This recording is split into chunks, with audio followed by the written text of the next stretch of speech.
नमस्कार. मी सखी रत्ना दहिवेलकर, पुणे. सखींनो, 3 जुलै 2016चा दिवस. नाशिक तीर्थक्षेत्री लाडशाखीयवाणी समाजातली एक ऐतिहासिक घटना घडली. आठवत आहे ना? आठवत आहे ना काय विचारतीये मी? तो दिवस सगळ्या सखींच्या हृदयातच कोरला गेलाय. आणि ते म्हणजे सखींचं पहिलं सखी संमेलन. सखी संमेलन. या संमेलनात जवळपास 3,000च्या आसपास सखी एकत्र आल्यात. महाराष्ट्रातलेच नाही तर गुजरात, मध्य प्रदेशातल्या सखींची उपस्थिती, एकमेकींना भेटण्याची प्रचंड ओढ, तो भेटीचा आनंद, सखींची स्वयंशिस्तता, सगळं काही वाखाणण्यासारखंच होतं. समाजातल्या हिरकण्यांना शोधून त्यांना सन्मानित करणं असो की वैविध्यपूर्ण सांस्कृतिक कार्यक्रमाचं सादरीकरण, या सगळ्यामुळं सखींच्या सुप्तावस्थेतील गुणांना चालना मिळाली हे मात्र नक्की. एक सकारात्मक विचारांची, प्रगतीची, संघटित होण्याची ती सुरुवातच होती जणू, नाही का? हरवलेली नाती गवसली, मैत्रीचं अनोखं पर्व सुरू झालं. प्रत्येक गावागावात, घराघरात सखी जाऊन पोहोचली. सोशल मीडियाचा इतका प्रभावीपणे चांगला वापर होऊ शकतो हे सिद्ध झालं ते या सखी संमेलनाच्या निमित्तानं. त्यामुळे हा दिवस म्हणजे प्रत्येक सखीच्या हृदयातल्या हळव्या कोपऱ्यात ती अत्तराची कुपीच जणू, नाही का? आणि तिचा दरवळ दिवसेंदिवस पसरतच चाललाय. पहिल्या सखी संमेलनाची आठवण म्हणून 3 जुलै हा सखी दिन असा साजरा केला जातो. त्या दिवशी विविध उपक्रम राबवले जातात. तसंच याही वर्षी 3 जुलैला सर्वत्र दुर्गा सप्तशती पाठाच्या वाचनाचा उपक्रम राबवला जातोय आपल्या सखींकडून. चला तर मग सखींनो, बुधवारी 3 जुलैला या अविस्मरणीय आठवणींना उजाळा देऊया. सखी दिनाच्या उपक्रमात सहभागी होऊन स्त्री शक्तीचा जागर करूया आणि पुन्हा एकदा ती ऊर्जा घेऊन सखीच्या या अखंड वारीत सहभागी होऊया.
पठत संस्कृतं वदत संस्कृतं, पठत संस्कृतं वदत संस्कृतं, लसतु संस्कृतं चिरं गृहे गृहे च पुनरपि, लसतु संस्कृतं चिरं गृहे गृहे च पुनरपि, पठत संस्कृतं वदत संस्कृतं, पठत संस्कृतं वदत संस्कृतं.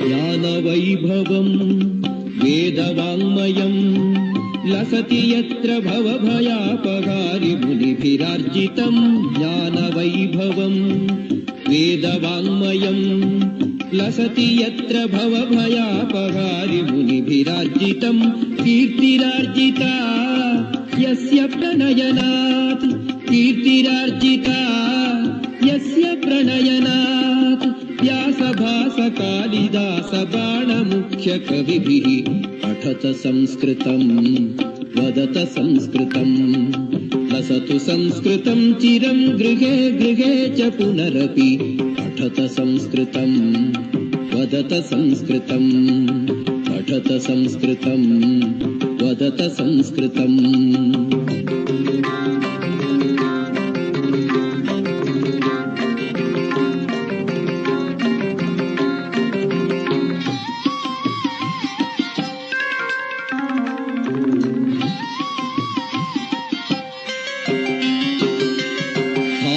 ूर्जितं यस्य मन्वते वाग्विचिन्तका हि वाक्षु यस्य वीक्ष्य मधुरतां स्थानमूर्जितं यस्य मन्वते वाग्विचिन्तका हि वाक्षु यस्य वीक्ष्य मधुरतां यद्विना जना नैव जानते भारतीय संस्कृतिं सनातनाभिधाम्बरां पठत संस्कृतं वदत संस्कृतं लसतु संस्कृतं चिरं गृहे गृहे च पुनरपि पठत संस्कृतं वदत संस्कृतं पठत संस्कृतं वदत संस्कृतम्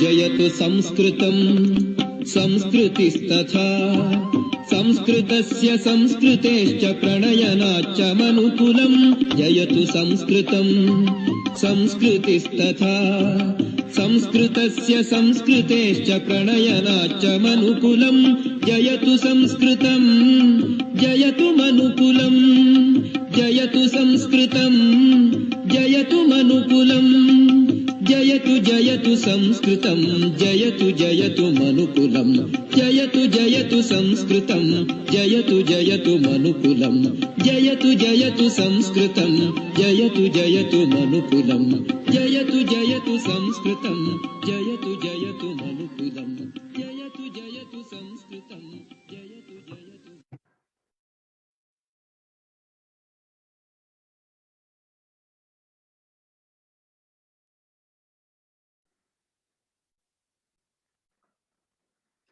नमस्कार रसिक हो. मी एलिना इव्हेंट्सची संचालिका, संस्थापिका, सूत्रसंचालिका निवेदिका रत्ना दैवेकर आपल्या सगळ्यांचं मनापासून स्वागत करते आजच्या या आगळ्या कार्यक्रमात. पहा, संवाद पर्व हे मी मागच्या वर्षी सुरू केलं होतं आणि जवळपास 4 संवाद पर्व माझे झाले होते.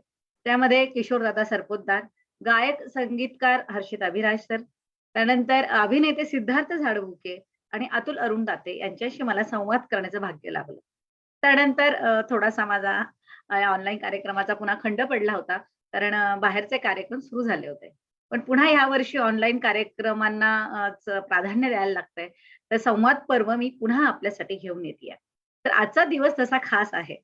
आज 3 जुलै पूर्ण जगभरात पसरलेला असा हा सखी परिवार आहे महिलांचा, आणि त्यांचा हा सखी दिन म्हणून आम्ही साजरा करतो.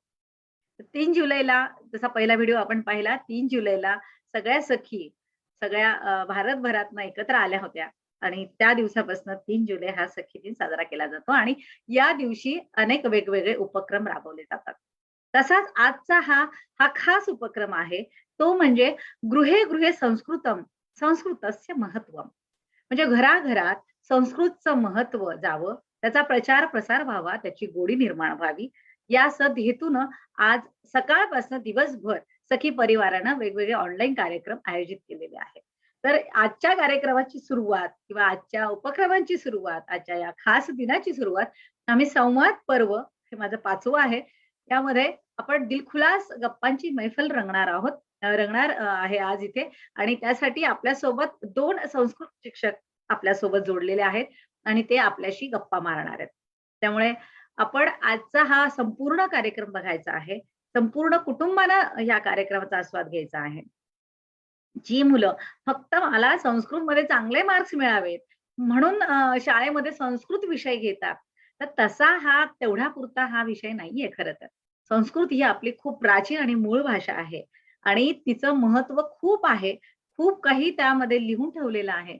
पण कदाचित काळाच्या ओघामध्ये आपण आपलीच संस्कृत भाषा, आपलीच मूळ भाषा विसरत चाललेलो आहे काय? असं कुठेतरी वाटायला लागलेलं आहे. आणि म्हणून पुन्हा एकदा तिला तिचं म्हणजे तिला आपल्याला तिचं जतन करणं, तिचं संवर्धन करणं हे आपलं कर्तव्यच आहे नाही का प्रत्येकाचं. तर या उद्देशानं आज हा दिवस जो आहे, मला वाटतं संपूर्ण जगामध्ये अशा पद्धतीनं असा दिवस हा साजरा करणं, जिथे संस्कृतचला महत्त्व देऊन किंवा संस्कृतचं महत्त्व घराघरात पोहोचवण्यासाठी ऑनलाईन एवढ्या मोठ्या प्रमाणात उपक्रम राबवणं कदाचित पहिल्यांदा घडत असलं पाहिजे, माझ्या माहितीप्रमाणे. झालं असेल तर खूप आनंद आहे. कारण शेवटी तुमची माझी अशी ही नाही, आपल्या सगळ्यांची युनिव्हर्सल अशी ही लँग्वेज आहे, ही भाषा आहे आणि ती घराघरात पोहोचवण्यासाठी ही सुरुवात आम्ही आमच्यापासून करतो आहोत. त्यामुळे मी आज 2 संस्कृत शिक्षकांशी खूप छान गप्पा मारणार आहे. तर रसिक हो, दरवेळेला तुम्ही माझ्या प्रत्येक उपक्रमाला खूप भरभरून साथ देता, प्रतिसाद देता. मला भरपूर शुभेच्छा असतात, आशीर्वाद असतात. ते यापुढेही माझ्या प्रत्येक कार्यक्रमाला राहील याची मला खात्री आहे आणि आजही सगळेजण भरभरून प्रतिसाद देणार आहात आणि आजपासून मला खात्री आहे, की घराघरामध्ये काही ना काही शब्द तरी अगदी आनंदानं संस्कृत भाषेचा तुम्ही वापर करणार आहात. अगदी ती छोटे-छोटे शब्द का असत नाही, सुस्वागतम अशी का असत नाही, पण ती त्याचा आपण नक्कीच आपण वापर करणार आहोत आणि त्याचा एक वेगळा आनंद आपल्याला मिळणार आहे. कारण प्रत्येक भाषेचं जसं महत्त्व आहे, लहेजा आहे, तसं तिचंही आहे आणि अनेक स्तोत्र, श्लोक आपण बघतो, की संस्कृत भाषेत आहे. त्यांना प्रत्येक शब्दाला एक वजन आहे, व्हायब्रेशन्स आहे असं आपणच म्हणतो आणि हे विज्ञानानं हे सांगितलेलं आहे.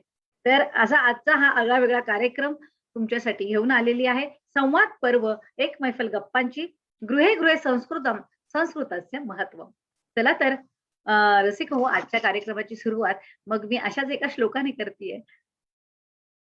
या कुंदेंदु तुषारहार धवला, या शुभ्रवस्त्रामृता, या वीणावरदंड मंडितकरा, या श्वेत पद्मासना, या ब्रह्माच्युत शंकर प्रभृतिभिः देवैः सदा वंदिता, सा मां पातु सरस्वती भगवती निःशेष जाड्यापहा.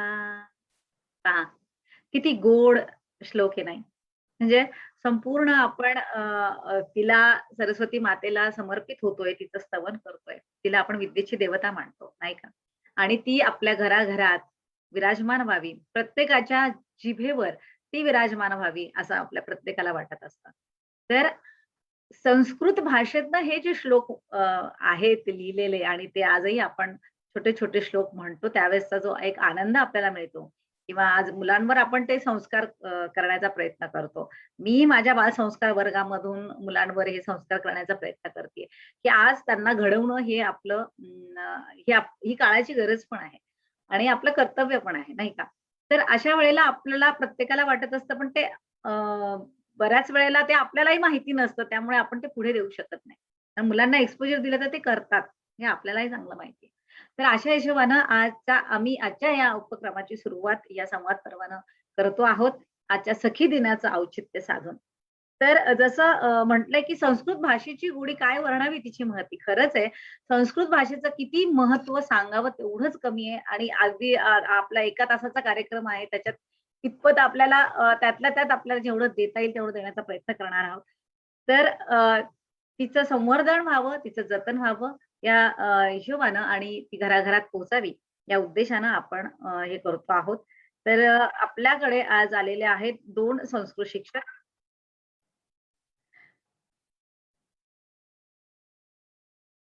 त्यांचं नाव आहे योगेश कोठावदे. सर, आपलं स्वागत आहे आजच्या या कार्यक्रमामध्ये. ताई नमस्कार. प्रमुख मार्गदर्शक आहात आणि आपण शिरपूरहून जॉईन झालेले आहात आणि वर्षा वाणी नमस्कार ताई. या पुण्याहून जॉईन झालेल्या आहेत. याही संस्कृत शिक्षिका आहेत. आपल्या दोघांचंही मनापासून स्वागत. आपण जे कार्य करत आहात संस्कृत भाषेसाठी, जे योगदान देत आहात त्याबद्दल आपलं खरंच मनापासून कौतुक, अभिनंदन.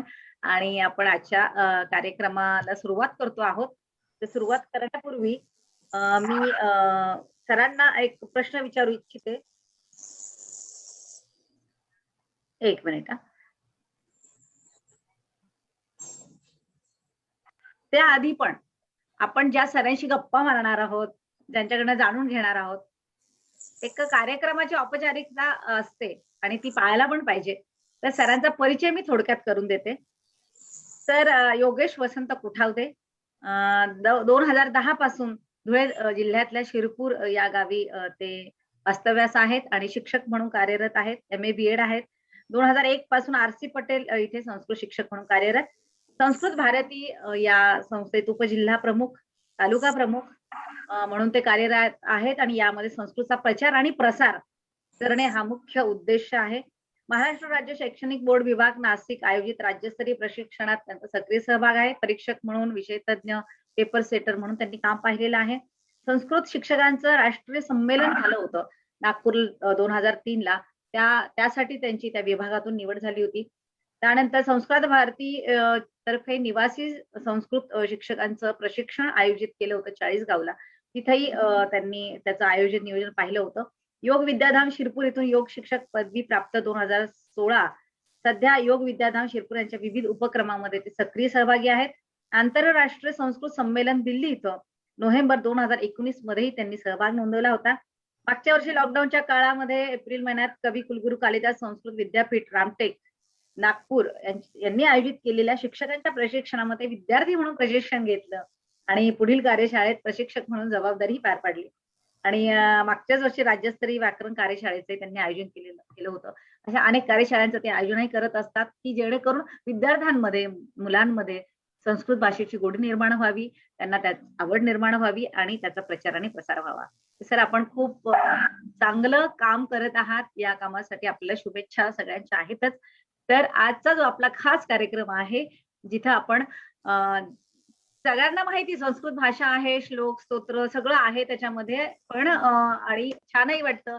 मुलांमध्ये ते संस्कार व्हावेत म्हणून प्रत्येक आई-बाबांनाही वाटतं की मुलांनी आपल्या ते शिकावं. तर अशा वेळेला मला एक सांगा की संस्कृत भाषा जी आहे कारण खूप जणांना काय वाटतं की ही भाषा अवघड आहे शिकायला, क्लिष्ट आहे. त्यामुळे फक्त थोडे 2-4 श्लोक स्तोत्र आले, काही आले तर बास झालं. इथपर्यंत ते मर्यादित होतंय आता घरोघरी असं जाणवतंय. तर खरंच संस्कृत भाषा ही शिकायला अवघड आहे. या भाषेबद्दल काय सांगाल? ताई सर्वांना प्रथम नमस्कार.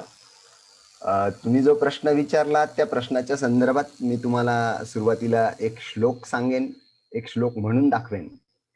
त्या श्लोकातच त्यांनी मुळात सगळं काही आपल्याला सांगितलेलं आहे. सुरस सुबोधा विश्वमनोज्ञा ललिता हृद्या रमणीया अमृतवाणी संस्कृत भाषा नैव क्लिष्टा न च कठिना कवी कोकिल वाल्मीकि विरचिता रामायण रमणीय कथा अतीव सरला मधुर मंजुला नैव क्लिष्टा न च कठिना. तर या श्लोकातच सगळं काही आलेलं आहे. तुम्ही जो मला प्रश्न विचारला की संस्कृत भाषा अवघड आहे का, तर या श्लोकातच त्यांनी सांगितलं आपल्याला की संस्कृत भाषा अतिशय सोपी आहे, ती क्लिष्ट पण नाही आणि कठीण पण नाही. अमृतवाणी अशी ती भाषा आहे. सुरस आणि सुबोध अमृतवाणी संस्कृत भाषा ही कठीण नाही व क्लिष्टही नाही.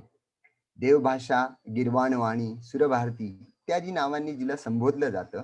अत्यंत प्राचीन असलेल्या या भाषेमध्ये सर्व भाषांचे मूळ आहे. सर्व भाषांची जननी म्हणून या भाषेला संबोधलं जातं.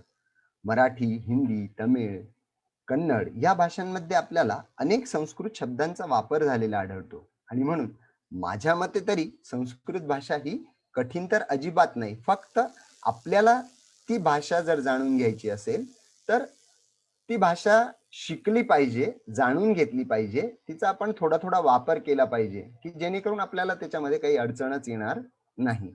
हा सगळ्यात महत्वाचा भाग आहे.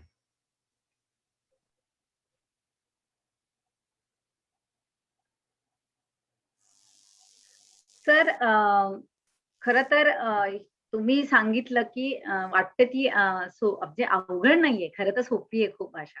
त्यामुळे सगळ्यांनी डोक्यातनं ही गोष्ट काढून टाकावी, की ही भाषा अत्यंत सोपी आहे म्हणजे शिकायला सुद्धा आणि ग्रास्प करायला सुद्धा आणि तिच्याने आपण असं म्हणतो ना, की म्हणजे श्लोकांचं पठण केलं, सारखे स्तोत्र म्हणत राहिले, तर तुमची मेमरी सुद्धा चांगली होते, स्ट्रॉंग होते, असं म्हटलं जातं.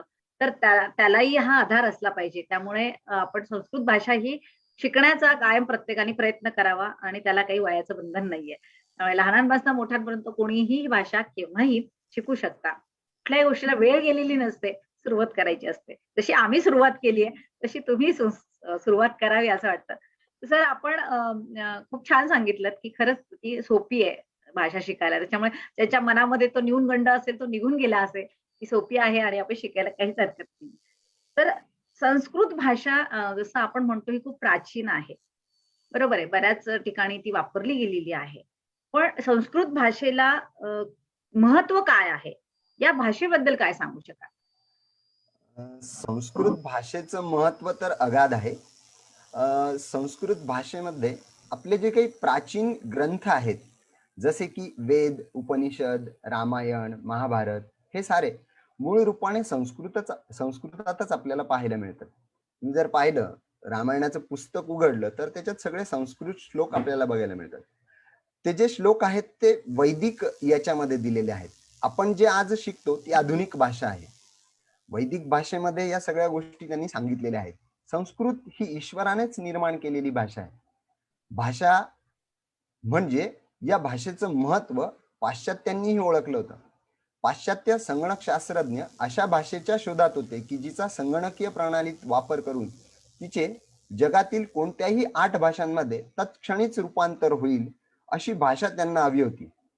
पण ती भाषा त्यांना सापडत नव्हती आणि ती भाषा शोधण्यासाठी त्यांनी खूप प्रयत्न केले आणि त्यांना मग संस्कृत ही भाषा सापडली आणि संस्कृत ही भाषा संगणकीय प्रणालीसाठी अत्यंत उपयुक्त आहे अशी भाषा त्यांना त्या ठिकाणी सापडली. या भाषेमध्ये काय काय आहे तर भाषेमध्ये कालिदास, भवभूती, माघ, बाण आदी महाकवींची प्रतिभा संस्कृतमध्ये आपल्याला फुललेली दिसते. संस्कृतमध्ये चैतन्य आहे, त्याचबरोबर नाविन्यता देखील आहे. संस्कृतमधील लिखाणाचा अर्थ जर आपल्याला कळला नाही तर तिच्यातील चैतन्य, सात्विकता याचा फायदा कसा होईल? आणि म्हणून संस्कृत वाचलं पाहिजे, ऐकलं पाहिजे आणि बोललं पाहिजे. संस्कृत वाचन, गीत गायनाने उच्चार देखील स्पष्ट होतात. संस्कृतमध्ये चैतन्य असल्यामुळे संस्कृत मंत्र उच्चारल्यामुळे वाईट शक्तींना त्याच्यापासून त्रास होतो. असं म्हणतात की ज्या घरामध्ये संस्कृत स्तोत्र मंत्र पठण केले जातात त्या घरामध्ये वाईट शक्तींना अजिबात स्थान नसतं, ते येतही नाही समोर असं म्हटलं जातं. संस्कृत ही वाणी आणि मन, बुद्धी यांची शुद्धी करणारी भाषा आहे असं मला वाटतं आणि म्हणून हे संस्कृतचं आगळं आणि वेगळं महत्व या ठिकाणी निश्चितच आपण जाणायला पाहिजे आणि त्या दृष्टीने आपण ही भाषा जाणून घेतली पाहिजे आणि शिकली पाहिजे असं मला निश्चितपणे वाटतं. वाचा. खूप छान सांगितलं खरं आणि हे अगदी बरोबर आहे. आपल्याला पहिल्यापासून म्हणूनच घरामध्ये कदाचित ते संस्कृतचे श्लोक किंवा आपण बघतो आपल्याकडे पद्धती होम हवन करणे, पठण करणे. जे आजकाल वेदचं पण पठण केलं जातं. ह्या सगळ्यामध्ये संस्कृत भाषेचा आविर्भाव आपल्याला दिसून येतो. म्हणजे ह्या पठणामध्ये त्याच्या उच्चारांमध्ये त्याच्यातलं जे नाद निर्माण होतो वातावरणामध्ये, त्याने असं म्हणतो की वातावरण होते आणि चैतन्यमय ते वातावरण वाटतं. आणि खरं आहे जिथं असं पठण तिथं आपल्याला गेलं की वा किती छान प्रसन्न वाटतंय. त्यामुळे प्रत्येक मंदिरात गेल्यावर प्रसन्नच वाटतं. तिथं कधी असं आपल्याला उदास वाटत नाही. कदाचित त्याचं हे कारण असलं. कुठल्याही होली प्लेसला कुठल्याही म्हणजे ती त्यामुळे होली प्लेस होत असली पाहिजे असं म्हणायला काही हरकत नाही. निश्चितच. तर त्याची ताई एक छोटीशी एक आठवण सांगतो. हां. लहानपणी मी ज्यावेळी घरामध्ये संस्कृतचं पठण करायचो किंवा पुस्तक वाचायचो, तर रस्त्याने जाताना लोक विचारायचे, "अहो तुमच्या घरी काही पूजा आहे का? तुमच्याकडे काही मंत्र वगैरे पूजा चाललेली आहे का?" तर असा एक छोटासा आपल्याला अनुभव येतो. संस्कृत भाषा मोठ्याने वाचणं आणि ती लयीत चालीत म्हटणं, की लोकांना एक वेगळेपणा वाटतो आणि त्यामुळे ते लोक म्हणायचे, की "तुमच्याकडे काही पूजा अर्चा आहे का?" तर आई सांगायची, "अहो तसं काही नाहीये. तो संस्कृतचा अभ्यास करतोय आणि तो मोठ्याने वाचतोय." ही एक मला आठवण नेहमी येते. खरंय, खरंय. म्हणजे आपण आपल्याला पण रस्त्याने जाताना वगैरे कुठून ऐकायला आलं तर काहीतरी चालू आहे पूजा अर्चा असंच वाटतं जेव्हा हो, अशा हो, हो. प्रकारचे स्तोत्र किंवा मंत्र ऐकायला आले की. तर आणि ते एक संस्कार आपल्या मनावर आणि शरीरावर पण होत असतात त्याच्या उच्चाराने. फक्त वातावरणच नाही की स्वतःवर पण ते संस्कार होत असतात. आणि हे हो. सिद्ध झालेलं आहे याचे अनेक पुरावे आहेत म्हणजे आपल्या समोरच आहेत त्या गोष्टी. त्यामुळे हे आपल्याला देणं गरजेचं आहे पुढच्या पिढीला हे देणं गरजेचं आहे. त्या अनुषंगानं आपण आज पाऊल उचललेलं आहे. तुमचं योगदान तर खूप वर्षापासून आहेच. तसंच संस्कृत मध्ये भरपूर शब्दसंपदा असेलच, म्हणजे त्यात काही वादच नाही. तर याविषयी आपण काय सांगू शकाल? शब्द संपत्ती म्हटली तर ताई सगळ्यात महत्वाचा मी एक छोटासा फरक तुम्हाला सांगेल. अ, आपण साधी गोष्ट म्हणतो, की इंग्लिशमध्ये किती वर्ण आहेत, वर्ण किंवा स्वर आहेत, तर मोजून 26 अक्षरं त्या ठिकाणी आहेत. आणि त्याचबरोबर तुम्ही मराठीमध्ये किंवा संस्कृतमध्ये वर्ण आणि स्वर यांचं जर मोजमाप केलं, तर ते निश्चितपणे त्याच्या दुप्पटीत आहे. 48 ते 52 स्वर, वर्ण सगळे आपल्याला त्या ठिकाणी पाहायला मिळतात. तर हा सगळ्यात मूळ बेसिक फरक आहे इथेच आणि याच्यापासून पुढे मी तुम्हाला आणखी वेगळ्या गोष्टी सांगू शकेल. तर त्याच्याविषयी एक वाक्य मी तुम्हाला सांगतो. शब्दनिर्मिती विषये यथा एतस्याः भाषाया सामर्थ्यं तथा न अन्यासाम भाषायां. म्हणजेच काय? तर शब्दनिर्मिती विषयी या भाषेचं जसं सामर्थ्य आहे, तसं अन्य कुठल्याही भाषेचं नाही. प्रचंड शब्दभांडार असलेली ही संस्कृत भाषा खरोखर आगळी आणि वेगळी आहे. एका शब्दाकरता अनेक शब्द देणारी ही संस्कृत भाषा खरोखर एकमेवाद्वितीय आहे. हे कसं शक्य झालं? तर प्राचीन काळामध्ये संबंध भारतभर ही भाषा बोलली जात होती, लिहिली जात होती. एका वस्तूसाठी अनेक शब्द त्या भाषेमध्ये आहेत. तुम्हाला मी एक आकडेवारीच्या याच्यात जर सांगायला गेलो, तर संस्कृतच्या शब्दकोशामध्ये जवळ-जवळ 102 अरोब 78 करोड 50 लाख शब्द आहेत. म्हणजे जर मी हे आकड्यांच्या स्वरूपात लिहिलं, तर थोडंसं आपल्याला वाचायलाही थोडीशी कठीणता याच्यामध्ये येईल कदाचित. अशा सगळ्या शब्दांचा जो काही एकत्रितपणा आहे किंवा एकत्र करण्याचा जो काही भाग आहे, तो एकत्र करण्याचा प्रयत्न पूर्वी अमरकोश नावाच्या एका राजाने त्या ठिकाणी केलेला होता आणि त्या अमरकोशाचं त्यांनी लिखाण केलं. तो ग्रंथ अमरकोश या नावानेच प्रसिद्ध आहे. अमरकोशाचं मूळ नाव जे काही आहे, ते नामलिंगानुशासनम आहे. अमरसिंहाने तो ग्रंथ लिहिलेला असल्याने त्याला अमरकोश असं नाव देण्यात आलेलं आहे. हा जगातील असा पहिला ग्रंथ आहे की ज्यामध्ये समानार्थी शब्द पद्यामध्ये दिलेले आहेत आणि मुलं ती अतिशय चांगल्या पद्धतीने पाठांतर करतात. मागे मुंबईचे आमचे एक मित्र आहेत, नीरज दांडेकर म्हणून, त्यांचा मुलगा आहे. अतिशय सुरेख पद्धतीने त्यांनी समानार्थी शब्दांचं पाठांतर केलेलं आहे. तर त्याचप्रमाणे अ, याच्यामध्ये जसं आपण म्हणतो बैलाला बलद, वृषभ, गोनाथ अशी 60च्या वर नावं आहेत. एका शब्दासाठी 60 नावं त्या ठिकाणी आहेत. हत्तीला गज, कुंजर, हस्तीन, वारण अशी जवळ-जवळ 100च्या वर नावं आहेत. सिंहाला वनराज, केशरीन, शाईल अशी 80च्या वर नावं आपल्याला त्या ठिकाणी लक्षात येतात. पाण्याला जसं आपण म्हणतो जलम, तोयम, नीरम, पय अशी नावं देखील त्या ठिकाणी बघायला मिळतात. त्याचप्रमाणे सोने, स्वर्ण, कांचन, हेमम, कणकम, हिरण्यम आदी नावे आहेत. सूर्याची 12 नावं तर आपल्याला माहितीच आहेत. भूमीची नावंही त्याप्रमाणे आहेत. बुद्धीची 14 नावं आहेत.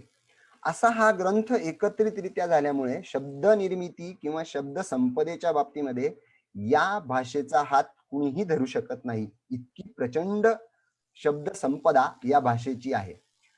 जसं मी तुम्हाला आता एक अमरकोशातलं एक पद्य म्हणून दाखवतो. भूमीला जवळ-जवळ 38 नावं आहेत.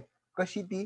तर भूभूमी रचला अनंता रसा विश्वंभरा स्थिरा धरा धरित्री धरणी श्रोणिज्या पृथ्वी श्रोणिज्या काश्यपी स्थिती सर्वसहा वसुमती वसुर्धौर्वी वसुंधरा गोगा कुपृथ्वी पृथ्वी क्षामवनी मेदिनी मही विपुला गव्वरी धात्री गौरीला कुंभिनी क्षमा अशी जवळजवळ 37-38 नावं आहेत. शेवटचं एक पद्य सांगतो मी त्याच्यातलंच. भूतधात्री रत्नगर्भा जगती सागरांबरा. याशिवाय विष्णू सहस्रनाम, गणेश सहस्रनाम हे तर काही लोकांना पाठच आहेत, हेही आपल्याला माहिती आहे. तर अशा प्रकारे या भाषेमध्ये खूप शब्द संपदा आहे आणि हेच या भाषेचं आणखी एक वैशिष्ट्य या ठिकाणी आपल्याला निश्चितपणे सांगता येणार आहे. वा सर. म्हणजे किती अभ्यासपूर्ण ह्या गोष्टी आहेत आणि मला नाही वाटत की इतके सिनॉनिम्स किंवा समानार्थी शब्द कोणत्या भाषेत असले पाहिजे. एकेका शब्दाला 100 60 समानार्थी शब्द 100 म्हणजे आता भूमीचे 37-38 समानार्थी शब्द आहेत. पण असे जर एक एक पाठ करायला गेले तर ते होत नाही. ते नाही. एखाद्या म्हणजे गद्यातलं पाठ होते पद्यात असेल एखाद्या किंवा एका रिदम मध्ये असेल तर ते पाठ होतात. जसं पटकन आपल्याला 12 सूर्याची नावं घ्यायची म्हटलं की लवकर आठवत नाही.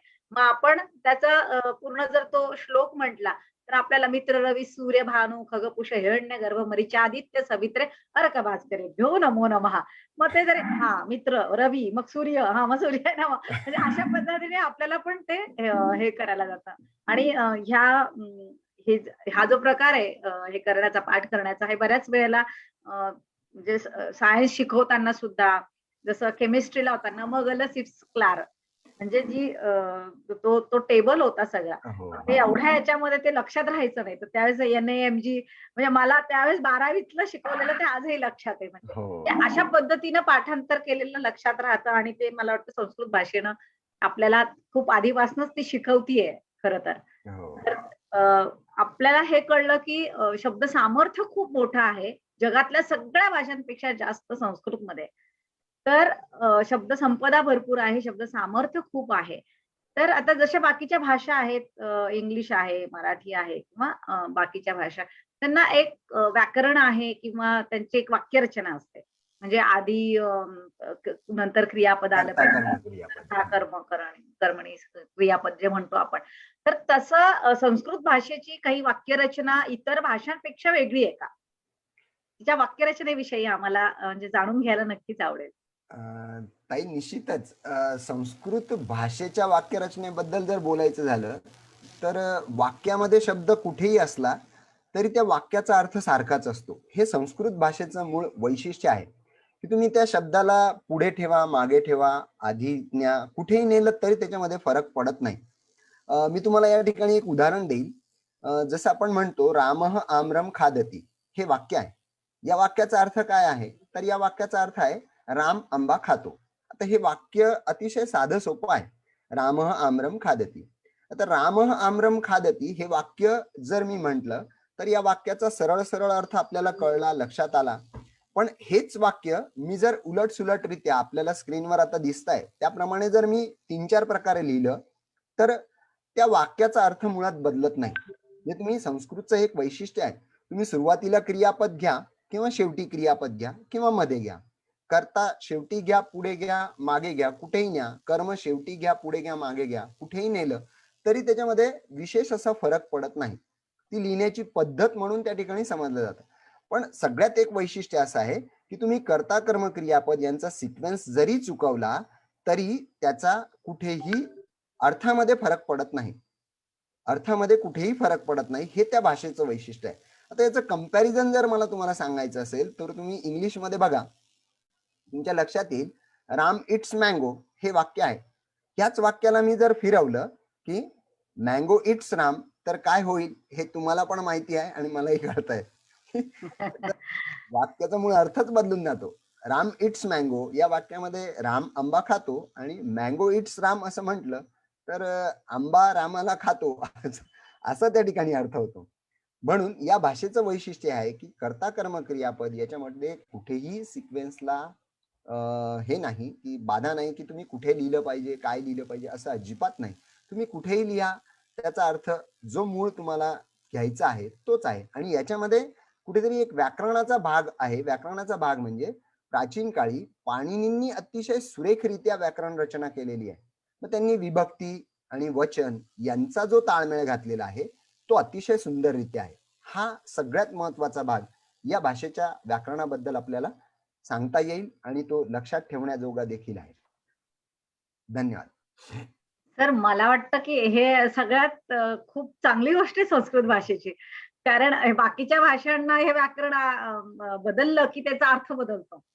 म्हणजे हे ठीक आहे, तुम्ही आधी शिका संस्कृत भाषा. मागे पुढे शब्द झाले तरी चालतील, पण त्याचा अर्थ बदलत नाही. मला वाटतं ही एवढी सुविधा आणि इतकं सोपं असं कुठल्याच भाषेत असेल असं मला नाही वाटत. तर हे खूप छान माहिती मिळाली, की याच्यात तसं व्याकरणदृष्ट्या फरक पडत नाही. हे मला वाटतं त्या शब्दांचं ते महत्व आहे, की ते शब्द तुम्ही कुठेही वापरा, कसेही वापरा, त्याचा अर्थ तोच होतो. की हे खूप छान त्यामधनं माहिती मिळाली. सर, जसं आपण बघितलं की खूप प्राचीन काळापासून म्हणजे जसं आता आपले ग्रंथ आहेत, उपनिषदं आहेत, अनेक आपण जसं म्हटलं स्तोत्र आहेत, मंत्र आहेत, हे सगळे संस्कृत भाषेमध्ये आहे. म्हणजे खूप प्राचीन अशी ही भाषा आहे. हो. तर जसं आता तिचा कुठेतरी विसर पडत चाललेला आहे का? तर खऱ्या अर्थानं हो, असं म्हणता येईल खरं म्हणजे. निश्चितपणे. तेवढ्यापुरतीच आता आपल्या घरात म्हणण्यापुरतीच ती राहिली आहे का? तेवढे श्लोक स्तोत्र म्हणण्यापुरती असं कुठेतरी वाटायला लागलेलं आहे. तर अशा वेळेला अ, इतकी आपली प्राचीन भाषा, आपण त्याचं जतन आणि संवर्धन आपण तिला पुढे नेलं नाही. हे कुठेतरी हे आपण तिथं कमी पडलो असं म्हणायला हरकत नाहीये. तर आता ह्या परिस्थितीमध्ये भारतभरातनं किंवा महाराष्ट्रातून ही भाषेचं संवर्धन होण्यासाठी, जतन किंवा तिचा प्रचार प्रसार होण्यासाठी काही काम केलं जातंय का?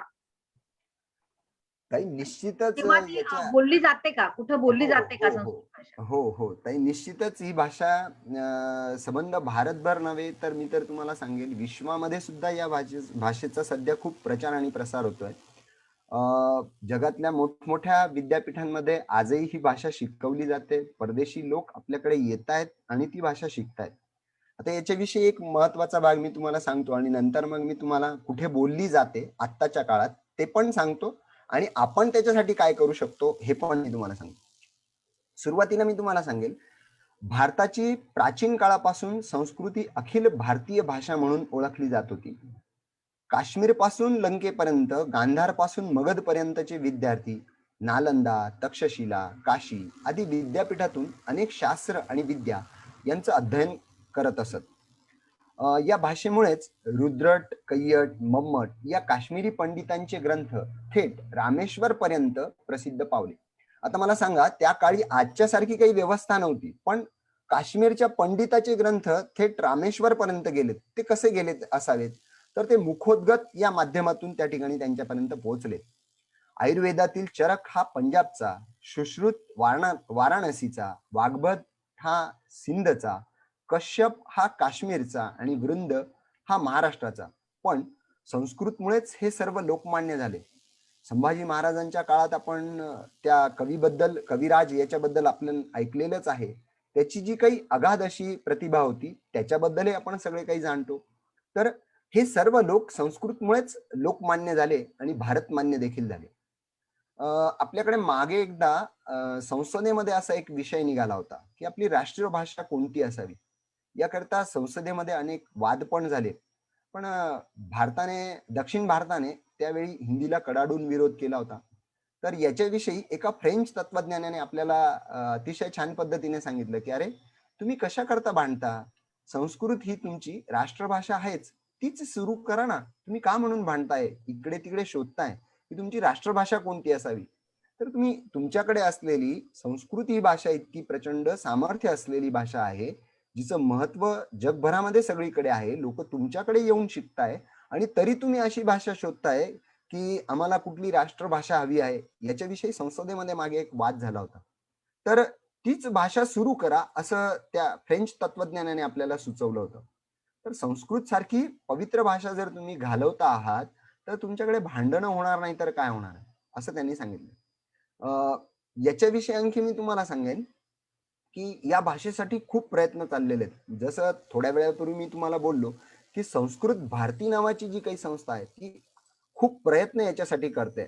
आजही कर्नाटकातलं शिवमोग्गा जिल्ह्यातील मत्तूर हे गाव आहे. या गावामध्ये सगळे लोक संस्कृत बोलतात. तुम्हाला आश्चर्य वाटेल, पण त्या गावाचं जर तुम्ही सर्च आउट केलं, गुगलला बघितलं, माहिती तुम्ही घेतली, तर मत्तूर या गावामध्ये सगळे व्यवहार, सगळे लोक, इव्हन बँकेत, शाळेत, भाजीपाला विक्री करणाऱ्याकडे, दुकानदाराकडे सगळ्या ठिकाणी संस्कृत भाषा बोलली जाते. तर हे कसं शक्य आहे सर? तुम्ही प्रश्न मला विचाराल की सर हे कसं शक्य आहे? तर हे खरंय, खरंय. निश्चितपणे शक्य आहे. हे शक्य आहे कशा माध्यमातून? तर या ठिकाणी संस्कृत भारतीने अथक प्रयत्न केले आणि लोकांना सगळे शब्द दिले, पर्यायी शब्द, की तुमच्याकडे या शब्दाला काय म्हणतात, त्या शब्दाला काय म्हणतात. अविरत प्रयत्न केले आणि ते संपूर्ण गाव संस्कृतमय करून टाकलं. आजही तिथे बाहेरून जाणाऱ्या माणसाशी ते लोक संस्कृतमध्येच बोलतात आणि हे गाव संस्कृत ग्राम म्हणून संबंध भारतभर नव्हे तर विश्वभर प्रसिद्ध आहे. या गावातले लोक सगळे व्यवहार त्यांचे संस्कृतमध्येच करतात. नित्य व्यवहाराला लागणारी सोपी सोपी वाक्ये, व्यवहारातील शब्द आणि प्रत्यक्ष उपयोग यामुळे हे त्यांना सहज शक्य झालेलं आहे.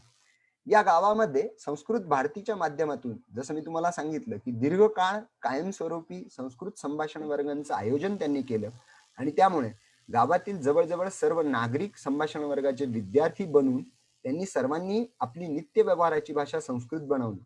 या गावात समाजातील सर्व व्यवसायाचे लोक संस्कृतचा बोलीभाषेत वापर करत असल्यामुळे खऱ्या अर्थाने एकात्मतेची भावना त्यांच्यामध्ये खूप मोठी आहे. म्हणजे मी असं म्हणणार नाही, पण तुम्हाला सांगतो विविध धर्माचे लोक जरी त्या गावात असतील तरी ते सुद्धा संस्कृत बोलतायत.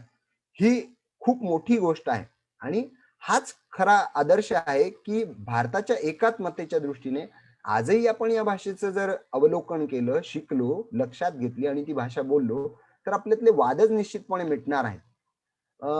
तुमचा दुसरा भाग आणखी एक तुम्ही म्हटला होतात की सर कुठे बोलली जाते आणखी, तर मत्तूर हे गाव तर मी तुम्हाला बोललो, पण मध्य प्रदेशामधलं मोहद आणि जिरी ही 2 गावं आहेत. मध्य प्रदेशातील मोहद आणि जिरी ही 2 गावेही याप्रमाणे संस्कृत ग्राम म्हणून प्रसिद्ध आहेत. तिथेही अशा प्रकारे संस्कृत भाषा बोलली जाते. तर हे मुळात आहेच, फक्त आपण ते घेतलं पाहिजे. जसं की आम्ही लॉकडाऊनच्या कालावधीमध्ये मी स्वतः ऑनलाईन संस्कृत संभाषण वर्गाचे क्लासेस घेतले. लोकांना संस्कृत शिकवलं. माझ्या घरापासून मी सुरुवात केली. माझ्या मुलीकडून मी काही श्लोक म्हणवून घेतले. तुम्ही जर माझं YouTube चॅनल बघितलं तर त्याच्यावर विविध प्रकारचे तुम्हाला श्लोक सापडतील. तिने म्हटलेले भगवद्गीतेचे अध्याय सापडतील. 12वा अध्याय, 15वा अध्याय, 7वा अध्याय, ज्यांचं महत्व आहे असे अध्याय, 16वा अध्याय तिने मुखोद्गत केले आणि म्हणून दाखवले. ही खूप छान अशी गोष्ट आहे. तर आपण हे सगळं निश्चितपणे केलं पाहिजे असं वैयक्तिक मला वाटतं. खूप छान सर. म्हणजे हे खरंच माहिती नव्हतं की एखादं पूर्ण गाव संस्कृत बोलतंय, संस्कृतमध्येच त्यांचे व्यवहारही होतात. ही खरंच अभिमानास्पद गोष्ट आहे आणि आपल्याला कुठंतरी काहीतरी शिकवणारी गोष्ट आहे ही, की निश्चित. खरंच आपली ही भाषा इतकी प्राचीन असताना आपण शोधतोय की आपली राष्ट्रभाषा काय असावी.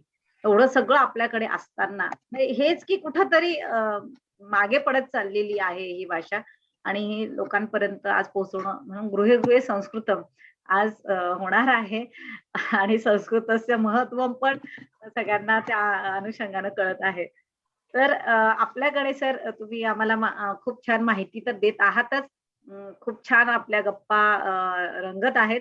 पण आपल्याकडे अजून एक छान गोड आमच्या अशा संस्कृत शिक्षिका आलेल्या आहेत. त्यांचं नाव आहे वर्षावाणी. वर्षाजी तुमचं स्वागत आहे. नमस्कार. आपण वर्षाजी ह्या एम.कॉम DTL आहेत. त्यांचं पुणे विद्यापीठातून झालेलं आहे शिक्षण. शिवाय त्यांना गाण्याचं पण ज्ञान आहे. 3 त्यांच्या परीक्षा झालेल्या आहेत पेटीच्या गांधर्व महाविद्यालयातनं आणि संस्कृत शिक्षिका म्हणून त्या एका शाळेत कार्यरत आहेत पुण्यामध्ये. तर वर्षाताई आपल्याकडे जसं संस्कृतचं आत्ता सरांनी सांगितलं की संस्कृत बोलली जाते, कुठे बोलली जाते हे खूप मोठी माहिती आज मिळाली आपल्याला आणि त्याच्यातनं खरंच प्रेरणाही मिळतीये. अरे ते जर गाव अख्खं कुठल्याही जाती धर्माचा तिथे विषयच नाहीये. ती भाषा आहे. ती युनिव्हर्सल आहे आणि मला एवढं पण माझ्या थोडंसं ज्ञानात असं आहे की जर्मनीमध्ये पण जर्मन लँग्वेजमध्ये पण बराचसा भाग हा संस्कृतचा आहे. म्हणजे बेस हा संस्कृत आहे. आणि तिकडचे लोक आपल्याकडे येतात आणि जसं आता फ्रेंच तत्ववेद्यांनी सांगितलं आपल्याला की तुमच्याकडे तुमची भाषा असताना तुम्ही का कोणती राष्ट्रभाषा असावी याचा विचार करत आहात. इतकी चांगली भाषा तुमच्याकडे असताना. तर बाहेरच्या लोकांना आपली किंमत कळते. ते येतात, तिथं अभ्यास करून जातात त्या भाषेचा आणि आपणच कुठेतरी असं असतं ना की आपल्या जवळच असतं आणि त्याचा आपल्याला जसं मृगाच्या पोटामध्ये कस्तुरी असते आणि त्याला माहिती नसते की ही कस्तुरी आपल्याच पोटात आहे. तसं झालेलं आहे आपलं भारतामध्ये. आपल्याचकडे इतकं काही आहे की आपल्यालाच त्याचा विसर पडत चाललेला आहे. आपल्याला माहिती नाही किंवा त्याचं महत्त्व आपल्याला कळत नाहीये. तर अशी ही भाषा जसं जतन करण्यासाठी तिचा प्रचार आणि प्रसार करण्यासाठी असं काही काम होतंय का महाराष्ट्रातून किंवा भारतातून? याबद्दल आम्हाला काही माहिती तुमच्याकडनं जाणून घ्यायला आवडेल. हो, अगदीच आपल्याकडनं काम चालू आहे. आपल्या पुण्यातच असलेली संस्था संस्कृत भारती ही आपली 1994 पासून कार्यरत आहे. त्याच्यानंतर ती नाशिकमध्ये दर महिन्याच्या 1 ते 10 तारखेला संस्कृत संभाषण वर्ग घेतला जातो. आणि संस्कृत भारतीची पत्रद्वारा संस्कृत शिक्षण योजनाही चालू आहे. जशा आपल्या स्कूलच्या एक्झाम्स असतात तशा संस्कृतच्या एक्झाम संस्कृत भारती घेत असते. जशी प्रवेशा परीक्षा, त्याच्यानंतर परिचया परीक्षा, शिक्षा परीक्षा आणि चौथी कोविदह परीक्षा. अशा 4 परीक्षेमध्ये विभागणी केली आहे. आणि त्याच्यानंतर संस्कृतचा अभ्यास करण्यासाठी संस्कृत भारतीने 300 पुस्तकं प्रकाशित केली आहे. जशी संभाषणात्मक पुस्तके, अभ्यास पुस्तके, व्याकरण पुस्तके, कथा, गीत, विज्ञान ह्या सगळ्या पुस्तकांचा त्यात समावेश आहे. त्यांचे आता पण सर्वांचे ऑनलाईन शिक्षण चालू आहे संस्कृत भारतीचे. तर आपले कोठावदे सरही देवगिरी विभागातून हे कार्य करत आहेत. तर त्याचाही सगळ्यांनी लाभ घ्यावा. तसेच नाशिकमध्ये असलेले Gajanan Ambhore sir, doctor Gajanan Ambhore sir आणि त्यांच्या सहचारिणी सौ संगीता आंभोरे मॅडम यांनी हे देखील त्यात काम करताय. आणि आपल्या पुण्याचे माधव केळकर सर हे काम बघतायत. त्यांचे फोन नंबर किंवा काही आपल्याला हवं असेल तर आपण ते डिस्क्रिप्शन बॉक्स मध्ये टाकूया. त्याच्यानंतर संस्कृत भाषेचा प्रसार व संवर्धन करावे, त्यातून आपली ऋषींनी निर्माण केलेली व साधू संतांनी जोपासलेली संस्कृती समृद्ध करावी व त्या योगे आपला प्रिय भारत देश सामर्थ्य संपन्न करावा, या हेतूने संस्कृत भारती ही संस्था आपल्यासाठी कार्यरत आहे.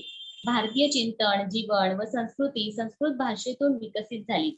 वेद, उपनिषद, गीता, रामायण, महाभारत, गणित, खगोल, ऋग्वेद हे सगळं, आयुर्वेद, 14 विद्या आणि 64 कला संस्कृत भाषेतूनच प्रकट झाल्या आहेत. सर्व भारतीय भाषांची जननी संस्कृत आहे. म्हणून मी म्हणून मला 2 शब्द बोलायचे संस्कृत विषयी. पठामि संस्कृतम नित्यम वदामि संस्कृतम सदा. पठामि संस्कृतम नित्यम वदामि संस्कृतम सदा. ध्यायामि संस्कृतं सम्यक् वंदे संस्कृत मातरम. संस्कृतस्य प्रसाराय नैजं सर्वं ददाम्यहम्. संस्कृतस्य सदा भक्तो वंदे संस्कृत मातरम. संस्कृतस्य कृते जीवन, संस्कृतस्य कृते यजन, आत्मनाम आहुतं मन्ये वंदे संस्कृत मातरम. धन्यवाद ताई. आपल्या कोठावदे सरांचं युट्यूब चॅनल सगळ्यांनी बघायला हवं, कारण ते योगेश व्ही कोठावदे या नावाने आहे. त्यांना नक्कीच लाईक आणि सबस्क्राईब करा. 8वी 9वी 10वीच्या विद्यार्थ्यांना खूप उपयुक्त असं त्यांचं चॅनल आहे. त्यांची मुलगी अर्णवी कोठावदे हिचं देखील भगवद्गीतेचे अध्याय अतिशय सुंदर आहेत. तर त्यांनी सगळ्यांनी लाईक करावं सरांना. धन्यवाद ताई. खूप छान वर्षाताई, खूप छान सांगितलं तुम्ही. आणि हे खूप बरं वाटलं की हे काम चालू आहे. म्हणजे ज्यांना मनामध्ये बऱ्याच वेळेला इच्छा असते पण माहिती नाहीये कोणाला भेटावं, कोण शिकवणार आहे, कसं शिकवणार, म्हणजे असं आपल्याला त्यातलं नॉलेज नसल्यामुळे ते आपल्यापर्यंत पोहोचत नाहीये. पण ज्यांना खरंच अशी बरीच मंडळी आहेत की ज्यांना मनापासून शिकण्याची इच्छा आहे पण माहित नाही कुठे होतात. तर संस्कृत भारतीचं आपल्याला कळलेलं आहे. तर त्याचा एक छोटासा व्हिडिओ आहे आपल्याकडे, तुम्ही शेअर करते, आपण सगळ्यांनी बघूया तो. ओके.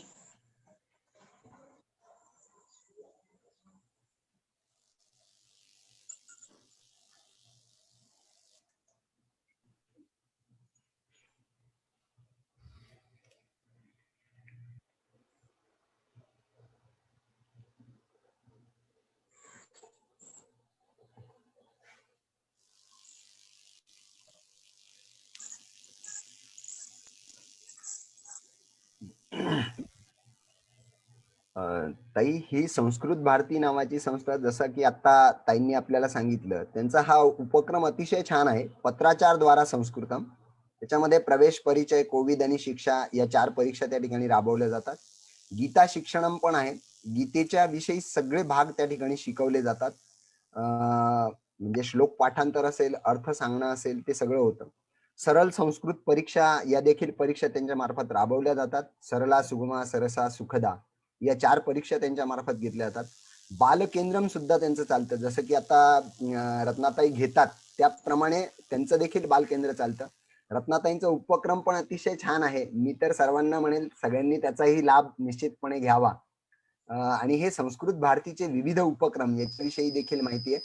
जसं महाराष्ट्राचे 4 प्रांत आहेत. देवगिरी प्रांत, पश्चिम महाराष्ट्र प्रांत, कोकण प्रांत आणि पश्चिम महाराष्ट्र प्रांत या 4ंचे नावं आपण या ठिकाणी बघितले. ते प्रमुख या ठिकाणी आहेत. तुम्हाला जर काही माहिती लागली तर तुम्ही निश्चितपणे विचारा, संपर्क करा. मी तुम्हाला त्याच्याविषयी अधिक माहिती आणखी निश्चितपणे सांगू शकेन. खूप छान सर. कारण हे खूप जणांना असतं आणि मुलांना 8वी 9वी 10वी मध्ये पण संस्कृत असतं. हो. पण मी मगाशी जसं म्हणलं की संस्कृतमध्ये मार्क्स चांगले मिळतात म्हणून संस्कृत घेऊ नका. तर खरंच मनापासून शिकण्यासाठी घ्या संस्कृत. कदाचित म्हणून तो विषय ऍड केला गेला नंतर. कारण आपल्या वेळेला म्हणजे आमच्या वेळेला संस्कृत विषय नव्हता खरं सांगायचं तर शाळेमधून आणि कॉलेजलाही नव्हता. तर तो नंतर ऍड केला गेला. तो ह्या उद्देशानेच ऍड केला गेला की संस्कृत भाषे ही जिवंत राहावी आणि ती मुलांपर्यंत पोहोचावी. पण ते अशाच अनुषंगानं खूप दिसून येतं.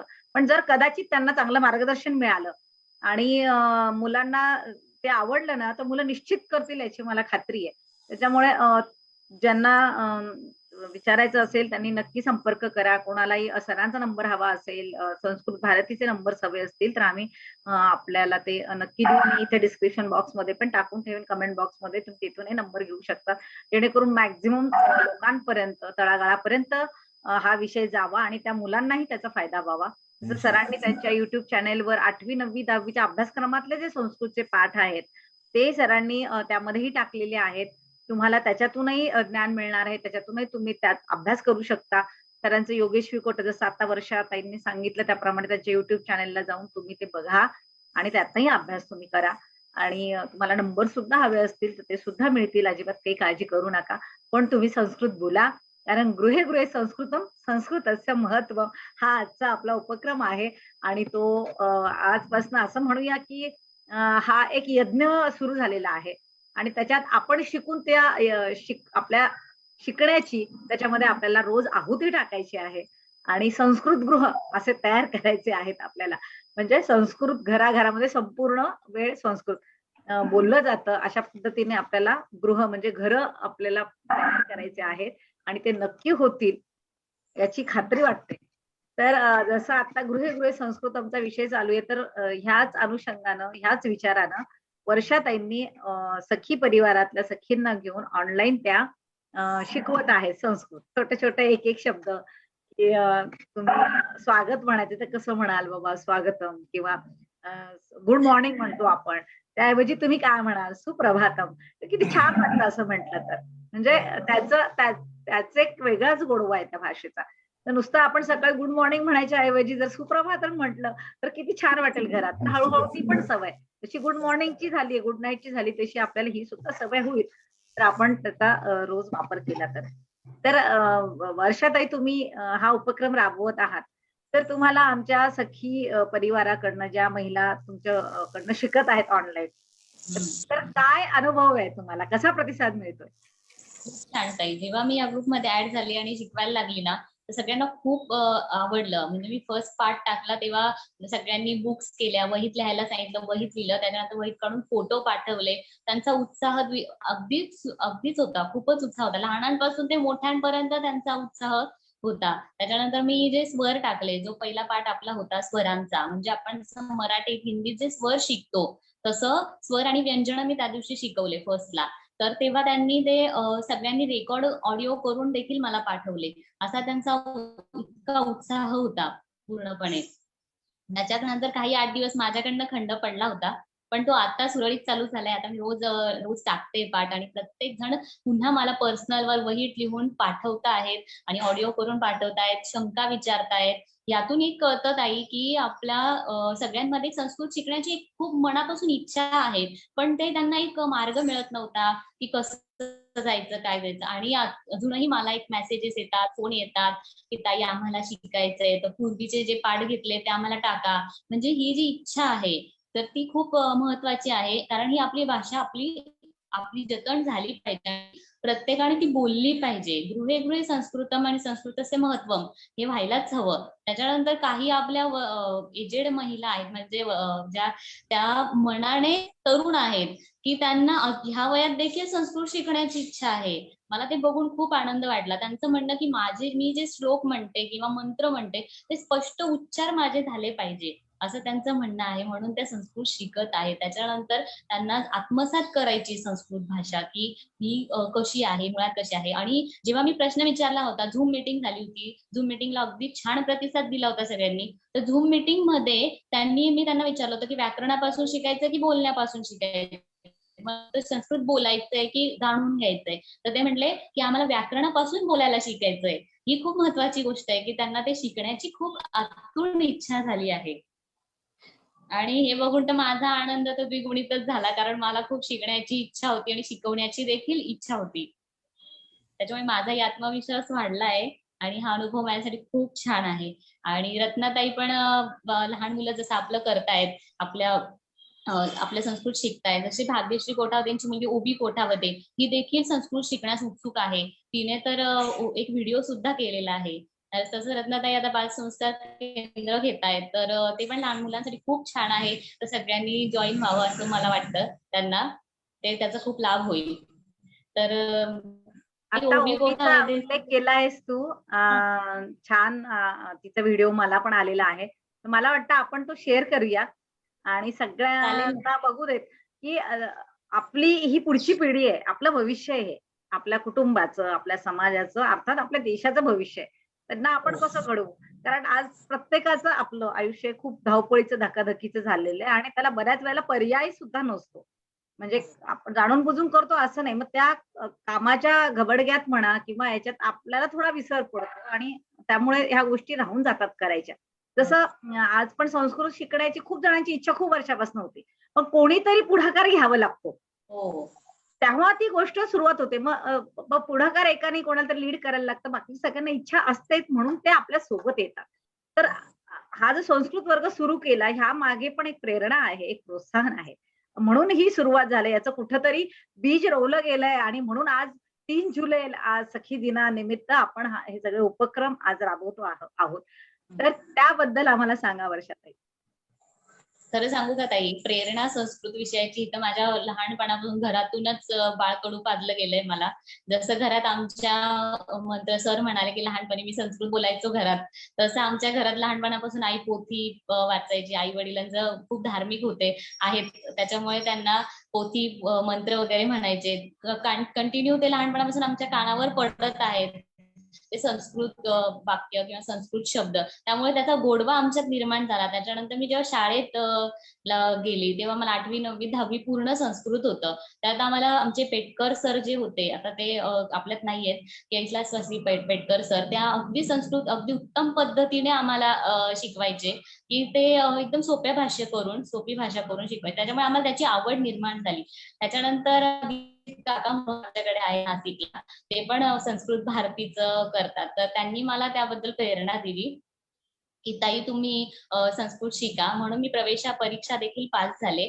त्याच्यानंतर आता आपला जो ग्रुप चालू आहे, तर सर श्री विजय अमृतकर सर हे ते संस्कृत वर्ग त्यांची संकल्पना आहे.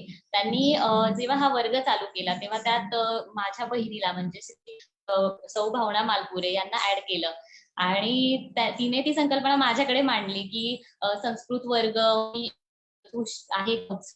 तर मला खूप आनंद वाटला की नाही आपण संस्कृत वर्ग घ्यायला पाहिजे. मला शिकवण्याची आणि शिकण्याची दोघंही खूप आवड आहे. त्यामुळे मी सरांशी म्हणजे बोलले वगैरे, विजय अमृतकर सरांशी.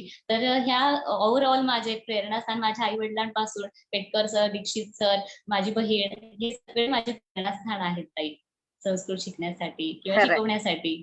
खरंय. आणि त्या प्रेरणेतूनच अजून जेव्हा तुला हे येतंय म्हटल्यावर कुठेतरी विषय निघाला. जसं विजय अमृतकरांचा विषय निघाला. तर ते खरं तर असं आज सखी परिवार जो आहे, आज 10,000च्या वर किंवा हजारोनी सखी जोडल्या गेलेल्या आहेत. तर त्याचे प्रवर्तकच ते आहेत. म्हणजे असं होतं की एवढ्या सगळ्या बहिणींना जोडणारा एक भाऊ आहे. त्यामुळे त्यांनी हे निर्माण केली, सुरुवात केली आणि आज त्याचा वटवृक्ष झालेला आहे. आणि खूप वेगवेगळ्या संकल्पना त्यांच्या डोक्यात येतात. ते फक्त मांडतात आणि मांडल्याबरोबर सगळ्या सखी त्या उचलून धरतात आणि त्या करायला त्या प्रेरित होतात. त्या फक्त कोणीतरी ती सुरुवात करणं गरजेचं असतं, तसं मी मगाशी म्हणलं तसं ते आहे. आणि त्यांनी ती सुरुवात केली आणि आज खूप मोठ्या प्रमाणात हे सगळं काम चालू आहे. तर खूप छान वाटलं वर्षा बोलून. मी तो जो ओबीचा व्हिडिओ आहे तो मी शेअर करते हा. आपण तिचं बघूया. किती छान पद्धतीने तिने सगळं केलेलं आहे. छान बोललीये ती हो. आणि इतक्या कमी वेळात शिकलीये म्हणजे म्हणजे मुलांना बघा आपण जर शिकवलं तर ते नक्कीच खूप छान पद्धतीने शिकतात. आणि ताई मला नमो नमः मित्राणि अहम् ओवी स्वप्निल गोठावदे अद्य दिने सखी परिवारस्य दिनम् अस्ति अहम् एकं गीतं सादरं करोमि एकम् एकम् आगच्छ एकम् एकम् आगच्छ द्वे द्वे स्वागतम् द्वे द्वे स्वागतम् त्रीणि त्रीणि उपविश उपविश त्रीणि त्रीणि उपविश चत्वार्थि चत्वार्थि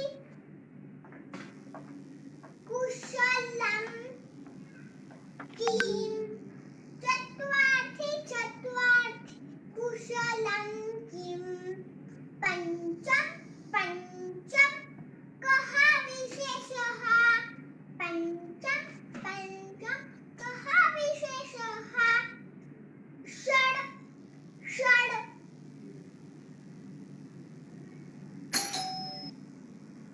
कृपया वद षड षड कृपया वद सप्त सप्त दुग्धं पिब सप्त सप्त दुग्धं पिब अष्ट अष्ट पुनः मिलाम अष्ट अष्ट पुनः मिलाम नव नव नमस्ते नव नव नमस्ते दश दश राम राम दश दश राम राम राम राम राम राम धन्यवादः नमो नमः अतिशय सुरेख. मला सांगायला नक्की आवडेल एक गोष्ट की आता आपण प्रत्येकाकडे जातो तर प्रत्येकाच्या घरी पाहुणे म्हणून जातो तर आपण म्हणतो 1 to 10 म्हणा असं म्हणता. आता मला तरी वाटतं प्रत्येक घरात गेल्यावर म्हणायला पाहिजे की चला संस्कृत मध्ये 1 ते 10 म्हणून दाखवा. खरंय खरंय खरंय आपणच ते म्हणण्यासाठी मुलांना आपणच उद्युक्त करतो ना. चल बरं म्हण बरं ट्विंकल ट्विंकल लिटिल स्टार म्हणून दाखव बरं म्हणून दाखव बरं 1 to 10 म्हणून दाखव बरं एबीसीडी. म्हणजे आपण जे मुलांना सांगतो तेच मुलं ग्रास म्हणजे ते आपण म्हणतो ना की माती असते ती आणि त्या मातीला आपण जसा आकार देऊ तसं त्यांचं मडकं घडत असतं त्या पद्धतीनं असतं ते.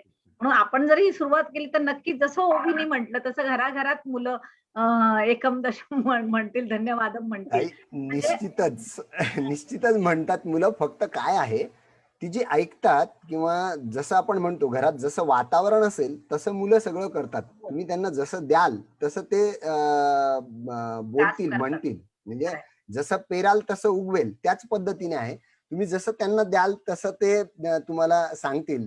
आता ही माझ्याजवळ येऊन म्हटली की पप्पा मला 2 वाक्य बोलू द्या. म्हटलं बोल बेटा, तू आली आहेस तर जवळ बोल आता. बोला. तुझं नाव सांग बेटा आधी. नमो नमः मम नाम अर्णवी योगेश कोठावदे अहं चतुर्थ कक्षायां पठामि सखी दिनस्य हार्दा शुभाशया धन्यवाद. तिने तिची वाक्य तयार केलीत आणि येऊन उभी राहिली. मला सखी दिनाच्या शुभेच्छा देऊ द्या असं म्हटली. म्हटलं ये बाई जवळ छान बोलून किती घे. गोड. यापेक्षा अजून म्हणजे आजची आपली ही बालक्षमच आपली सेलिब्रिटीज आहेत खरं म्हणजे आजच्या हो, कार्यक्रमाला. खूप अगदी यांच्याचकडनं आपल्याला शिकायला मिळतं खूप काही. म्हणजे माझा आता मी बघतीये ना, ऑनलाईन आता ऑफलाईन घेत होते तेव्हा तर येतो मुलांचा डायरेक्ट समोर रिस्पॉन्स असतो हो. पण हो. ऑनलाईन मध्ये सुद्धा मुलं कनेक्ट होतात. खूप छान पद्धतीने होतात आणि खूप छान पद्धतीने करतायत. शेवटी काय आहे, की आपण त्यांना जसं घडवतो, जसं देतो आणि पहिल्यापासून घडत आलेलं आहे, की एखादा टीचर आपल्याला आवडतो. किंवा त्याची साहजिक. पद्धत आवडत असेल किंवा काय त्याचं शिकवणं आवडत असेल किंवा ते पटकन समजत असेल, ते त्या लेव्हलला तर तो टीचर आवडतो म्हणून आपल्याला तो विषय आवडायला लागतो. विषय आवडायला लागतो, साहजिक आहे. हे असं आहे म्हणजे हे पहिला ही सायकॉलॉजी आहे आणि मुलांना ते मग ते एखादा टीचर समजा नसेल आवडत, तो विषय किती पण चांगला असेल. तर ते समजा राग-राग करत असतील त्यांना ते ते ते शिकवत खूप चांगलं असतील, पण ते मुलांना समजत नसेल, त्यांच्या लेव्हलला जाऊन नसेल, तरी तो विषय खूप चांगला असेल, तर केवळ टीचरना आवडत असल्यामुळे, त्यांना न समजत असल्यामुळे तो विषय त्यांना आवडत नाही. आवडतो. त्याच्यामुळे आपण किती चांगल्या पद्धतीनं मुलांपर्यंत पोहोचतो, ते नक्की कनेक्ट होतात. हा म्हणजे ठाम विश्वास 200% नाही 500% विश्वास आहे. तसंच आज ओविनीचा अगदी कमी दिवस झाले तुमचा क्लास सुरू होऊन. इतक्या हो. कमी दिवसामध्ये तिने एवढं छान शिकली आहे म्हणजे खरंच कौतुकास्पद आहे. तर सर मी पुन्हा तुमच्याकडे येते. मला तुम्हाला हे विचारायला आवडणार आहे, की जसं आतापर्यंत आपण बघितलं, की संस्कृत भाषा आपली किती प्राचीन आहे. तिच्यामध्ये ग्रामरचं असं काही म्हणजे कुठलाही शब्द कशा पद्धतीने आला तर त्याचा अर्थ बदलत नाही. हे वैशिष्ट्यपूर्ण गोष्ट आपल्याला आज माहीत झाली. की एक गाव आहे जिथे पूर्ण संस्कृतमध्ये बोललं जातं. संस्कृतमध्ये सगळी कामं केली जातात. अ, सगळ्या धर्माचे, जातीचे लोक संस्कृत बोलतात. ही नव्यानं माहिती मिळाली आहे. म्हणजे अशी ही सगळी आपली भाषा एवढी शब्द संपन्न आहे, शब्द सामर्थ्यवान आहे. तर ह्या भाषेला प्राचीनपासनं खूप मोठा आधार आहे. तर ह्या भाषेचा कसं होतं प्रत्येक ठिकाणी आपलं जसं-जसं आपलं ज्ञान वाढतंय, आपण बुद्धिजीवी प्राणी आहोत. हो. तर प्रत्येक ठिकाणी आपण लॉजिक शोधण्याचा प्रयत्न करतो. प्रत्येक ठिकाणी आपण विज्ञानाला पूरक काय आहे किंवा याच्यात विज्ञान काय सांगतंय, विज्ञानधिष्ठित किती आहे, हे बघण्याचा आपला प्रयत्न असतो. तर तसं संस्कृत भाषा आणि विज्ञान यांचा परस्पर संबंध कसा आहे? कोणत्या-कोणत्या शाखांना विज्ञानाच्या ती जोडते किंवा संबंधित आहे? याबद्दलची काही माहिती असेल, तर ती आम्हाला जाणून घ्यायला नक्की आवडेल. निश्चितपणे ताई. मी याच्याविषयी तुम्हाला एक सुरुवातीला 2-3 वाक्य सांगतो आणि त्या वाक्यांचा अर्थही मी तुम्हाला सांगेन. तर त्याच्यात त्यांनी सगळं म्हटलेलंच आहे मुळात. जगती भारतं गौरवस्थानं नेतुं समर्थं संस्कृतमेव. यदि वयं तामेव भाषां न अवगच्छामः तर्हि कथं वा वयम् अमूल्यज्ञाननिधेः प्रसारणं कर्तुं समर्थाः भवाम. एषा खलु सर्वविषयाणां ज्ञानदानार्थं समर्था. सा खलु ज्ञानविज्ञानयोः भाषा. आधुनिक विज्ञानस्य बीजमपि संस्कृतभाषायाम् उपलभ्यते. नाम किं म्हणजे काय?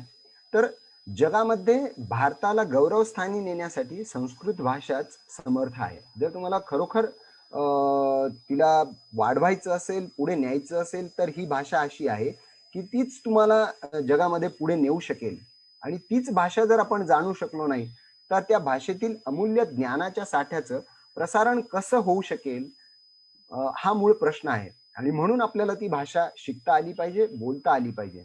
ह्या भाषेत खरोखर खूप मोठा ज्ञानाचा साठा आहे. ही भाषा खरोखर सर्व विषयांच्या ज्ञानदानासाठी समर्थ आहे. म्हणजे एकच विषय नाही, तर सर्व विषयांसाठी या भाषेचं ज्ञानदान जे आहे, ती सगळ्यांना देण्याचा प्रयत्न करते. आधुनिक युगातल्या अनेक विषयांना या भाषेने प्राचीन काळीच स्पर्श केला आहे, असं आपल्याला दिसतं. आता याच्यात मी तुम्हाला सांगेन, जसं तुमच्या स्क्रीनवर तुम्हाला दिसतंय जवळ-जवळ 29 विषय आहेत की ज्यांना या भाषेने स्पर्श केलेला आहे. आता ते कोणते-कोणते, तर त्याच्यामध्ये मुळात मी तुम्हाला सांगेन, ॲस्ट्रॉनॉमी आहे, फिजिक्स आहे, इंजिनिअरिंग आहे, एरोनॉटिक्स आहे, chemistry, metrology, mathematics, arithmetic, geometry, medicine, Ayurveda, botany, agriculture, irrigation, ecology, cosmetic, art and culture, yoga, geography, once again architecture. All these are subjects included in Sanskrit language. It means what? तर या भाषेने सर्व भाषांना, सर्व विज्ञानाच्या शाखांना असेल किंवा जे जे काही विषय आहेत त्या सगळ्यांना स्पर्श केलेला आहे. इतकं या भाषेचं सामर्थ्य आहे. आता याच्याविषयी मी तुम्हाला अधिक विस्तृतपणे निश्चितपणे सांगेल ताई, की याच्यामध्ये काय आहे, कसा तो भाग आहे. आता तुमच्या स्क्रीनवर तुम्हाला एक हे दिसतंय की ज्याच्यामध्ये सोलर एनर्जी विषयी वर्णन केलेलं आहे. सोलर एनर्जी विषयी सांगितलंय. येनेमा विश्वा भुवनानी तत्स्यु ततक्षत्रम बलमोजश्च जातम. तैत्तिरीय अरण्यकातला हा श्लोक आहे. 3.11 त्याचा तो जो काही भाग आहे. आता याच्यामध्ये काय आहे, तर याच्यामध्ये सोलर एनर्जी विषयी त्यांनी आपल्याला माहिती सांगितलेली आहे. याचा मूळ उल्लेख तैत्तिरीय आरण्यक नावाच्या ग्रंथामध्ये 3ऱ्या सर्गात हा 11वा श्लोक येतो. इतकं ज्ञान त्या काळी होतं. आता हे जे तुमच्या समोर दिसतंय तुम्हाला, तर हे सगळं काही सायन्स इन संस्कृत नावाच्या पुस्तकामध्ये आहे. जसं आता ताईंनी सांगितली की संस्कृत भारतीची जवळजवळ 300 पुस्तकं आहेत. त्याच्यातलं हे एक पुस्तक आहे की ज्या पुस्तकामध्ये हा सगळा भाग त्यांनी वर्णन करून ठेवलेला आहे. जसं आता इथे तुमच्या समोर तुम्हाला दिसतंय मित्रोदाधार पृथ्वी मुदध्याम मित्रकृष्टी. तैत्तिरीय संहितेमध्ये आहे की पृथ्वीच्या आजूबाजूला किंवा ज्याला आपण सूर्यमंडल म्हणतो त्याच्यामध्ये कोणकोणते ग्रह आहेत, काय आहेत, हे त्यावेळी त्यांनी त्या याच्यामध्ये सांगितलेलं आहे की त्या काळी आपल्या लोकांना हे सगळं नॉलेज होतं. हा खूप मोठा भाग याच्यातून आपल्याला समजतो. त्याचप्रमाणे सूर्यग्रहण, चंद्रग्रहण, धूमकेतू, चंद्र, नाडीवलय, यंत्र, या सगळ्या गोष्टी आपल्याला याच्यामध्ये बघायला मिळतील. तुमच्या समोर ऍस्ट्रॉनॉमीची हे जे काही दिसत आहेत, प्लॅनेटरी मोशन आहे की ते कोणत्या कक्षेत फिरतात, कोणती त्यांची कक्षा आहे, कितव्या दिवशी त्यांनी समोरासमोर यायचं आहे, हे सगळं नॉलेज आपल्याकडे फार प्राचीन काळापासून आहे. आर्यभट्टियम नावाच्या ग्रंथामध्ये त्यांनी सांगितलेलं आहे. आता इथे स्क्रीनवर दिसतंय की सूर्य चंद्र यांच्यामध्ये सूर्यग्रहण चंद्रग्रहण कसं होतं हे कसं मांडलेलं आहे. आर्यभट्टियम नावाच्या ग्रंथामध्ये गोलापद नावाच्या भागामध्ये हे वर्णन केलेलं आहे. त्याच्यानंतर तेशाम विद्युत समूहात्सु शरदात संतयो क्रमात याच्यामध्ये सुद्धा त्यांनी बृहत विमान नावाच्या ग्रंथामध्ये या सगळ्या धूमकेतूंविषयीची माहिती दिलेली आहे. ते कोणकोणत्या काळी, कोणकोणत्या वेळी, किती वर्षातून दिसणार याच्याविषयीचा भाग त्याच्यामध्ये त्यांनी वर्णन केलेला आहे. आता पुढच्या स्लाइडमध्ये त्यांनी सीझन्स आणि कॉमेट्स याच्याविषयी सांगितलेलं आहे की हे नेमकं काय आहे. हा सगळा भाग त्यांनी इथे स्पष्टपणे आपल्याला दिलेला आहे की बृहत विमानशास्त्रम नावाचा ग्रंथ आहे, त्याच्यामध्ये वर्णन आहे. त्याच्यानंतर बृहत विमानशास्त्र नावाच्या ग्रंथामध्ये क्रियाशास्त्र तंत्र नावाचा भाग आहे. त्याच्यामध्ये नंबर ऑफ कॉमेट्स, किती प्रकारचे धूमकेतू आहेत यांच्याविषयी माहिती सांगितलेली आहे. 8000च्या आसपास धूमकेतू वेगवेगळ्या प्रकारचे आहेत त्याची माहिती दिलेली आहे. इथे द मून याच्याविषयी, चंद्राविषयी आपल्याला माहिती हवी असेल तर ऋग्वेदाच्या 10व्या सर्गामध्ये 189वा भाग आहे आणि त्याच्यामध्ये हे वर्णन केलेलं आहे. यजुर्वेद तैत्तिरीय संहितेमध्ये सुद्धा याचा उल्लेख आलेला आहे की आपला चंद्र काय आहे आणि कसा आहे. त्यानंतर सर्कम्फरन्स ऑफ द अर्थ, पृथ्वीचा जिओइड जो आकार आहे तो कसा आहे, कशाविषयी आहे, याच्याविषयी सुद्धा खूप छान पद्धतीने वर्णन मांडलेलं आहे. सिद्धांत शिरोमणी नावाच्या ग्रंथामध्ये सुद्धा याच्याविषयी खूप छान माहिती भास्कराचार्यांनी दिलेली आहे की पृथ्वी ही कशा आकाराची आहे. कसा सिद्धांत मांडला, लोक पृथ्वी गोल आहे हे कसं काढतात, तर त्यांनी त्या काळी याच्यामध्ये सांगितलं होतं, अहो तुम्ही समुद्राच्या किनारी जाऊन उभे राहा, तुम्हाला सुरुवातीला काय दिसेल, तर सुरुवातीला आपल्याला जहाजाचं टोक दिसतं आणि मग हळूहळू आपल्याला पूर्ण जहाज दृष्टीस पडते. तर तो जो काही भाग आहे ती गोलाकार पृथ्वी आहे हा भाग त्याच्यातून आपल्या लक्षात येतो. हे त्यावेळी त्या लोकांनी सांगितलेलं होतं. तर त्याचप्रमाणे घड्याळ वगैरे इतर जे काही भाग आहेत हे सगळं त्या ग्रंथांमध्ये त्यांनी मांडून ठेवलेलं आहे. आता इथे ऑब्टेनिंग प्लॅनेट्स, ऑर्बिटिंग प्लॅनेट्स याच्याविषयीची माहिती, त्याची कन्सेप्ट काय आहे, ग्रॅव्हिटेशन फोर्स काय आहे, पृथ्वीला गुरुत्वाकर्षण शक्ती आहे, याच्याविषयी सिद्धांत शिरोमणी नावाच्या ग्रंथामध्ये मांडलेलं आहे. आपल्या चाळीसगावच्या जवळ पाटणा देवीचं जे काही मंदिर आहे तिथून वरती जर तुम्ही गेलात तर तिथे पितळ खोऱ्याचं लेण आहे. त्या ठिकाणी भास्कराचार्य काही काळ राहिले होते आणि तिथे त्यांनी तो ग्रंथ लिहिला आणि त्याच्यामध्ये त्यांनी सगळं हे सांगितलेलं आहे की पृथ्वीला गुरुत्वाकर्षण शक्ती आहे, पृथ्वी गोल आहे, त्याच्याविषयीचा सगळा भाग त्यांनी सांगितलाय. त्या सिद्धांत शिरोमणी नावाच्या ग्रंथामध्ये त्यांनी 5 भाग केलेले आहेत. गणिताध्याय, गणित व गोल, लीलावती नावाचा एक भाग आहे. तर याच्यामध्ये सगळं वर्णन आलेलं आहे आणि तो ग्रंथ केव्हा लिहिला, 11व्या शतकामध्ये. आता तुम्हाला मी साधा प्रश्न विचारला की पृथ्वीला गुरुत्वाकर्षण शक्ती आहे हे कोणी सांगितलं? हो, आपण पटकन सांगतो की न्यूटनने सांगितलं. म्हणजे कसं होतं बघा. तसं नाहीये. वरून ऍक्च्युअल सफरचंद 11व्या खाली पडलं. शतकामध्ये त्यांनी सांगितलंय आपल्याला. मूळ हो. भाग आहे. तर हे केव्हा आपल्याला कळेल, जसं आपण आता चर्चा केल्याप्रमाणे आपल्या ग्रंथांमध्ये हे सगळं आहे, पण आपण ती भाषाच जाणू नाही शकलो तर आपल्याला हे कळणारच नाही आणि आपल्या पुढच्या पिढीला तर त्याच्याहून आणखी समजणारच नाही की हे नेमकं काय आहे.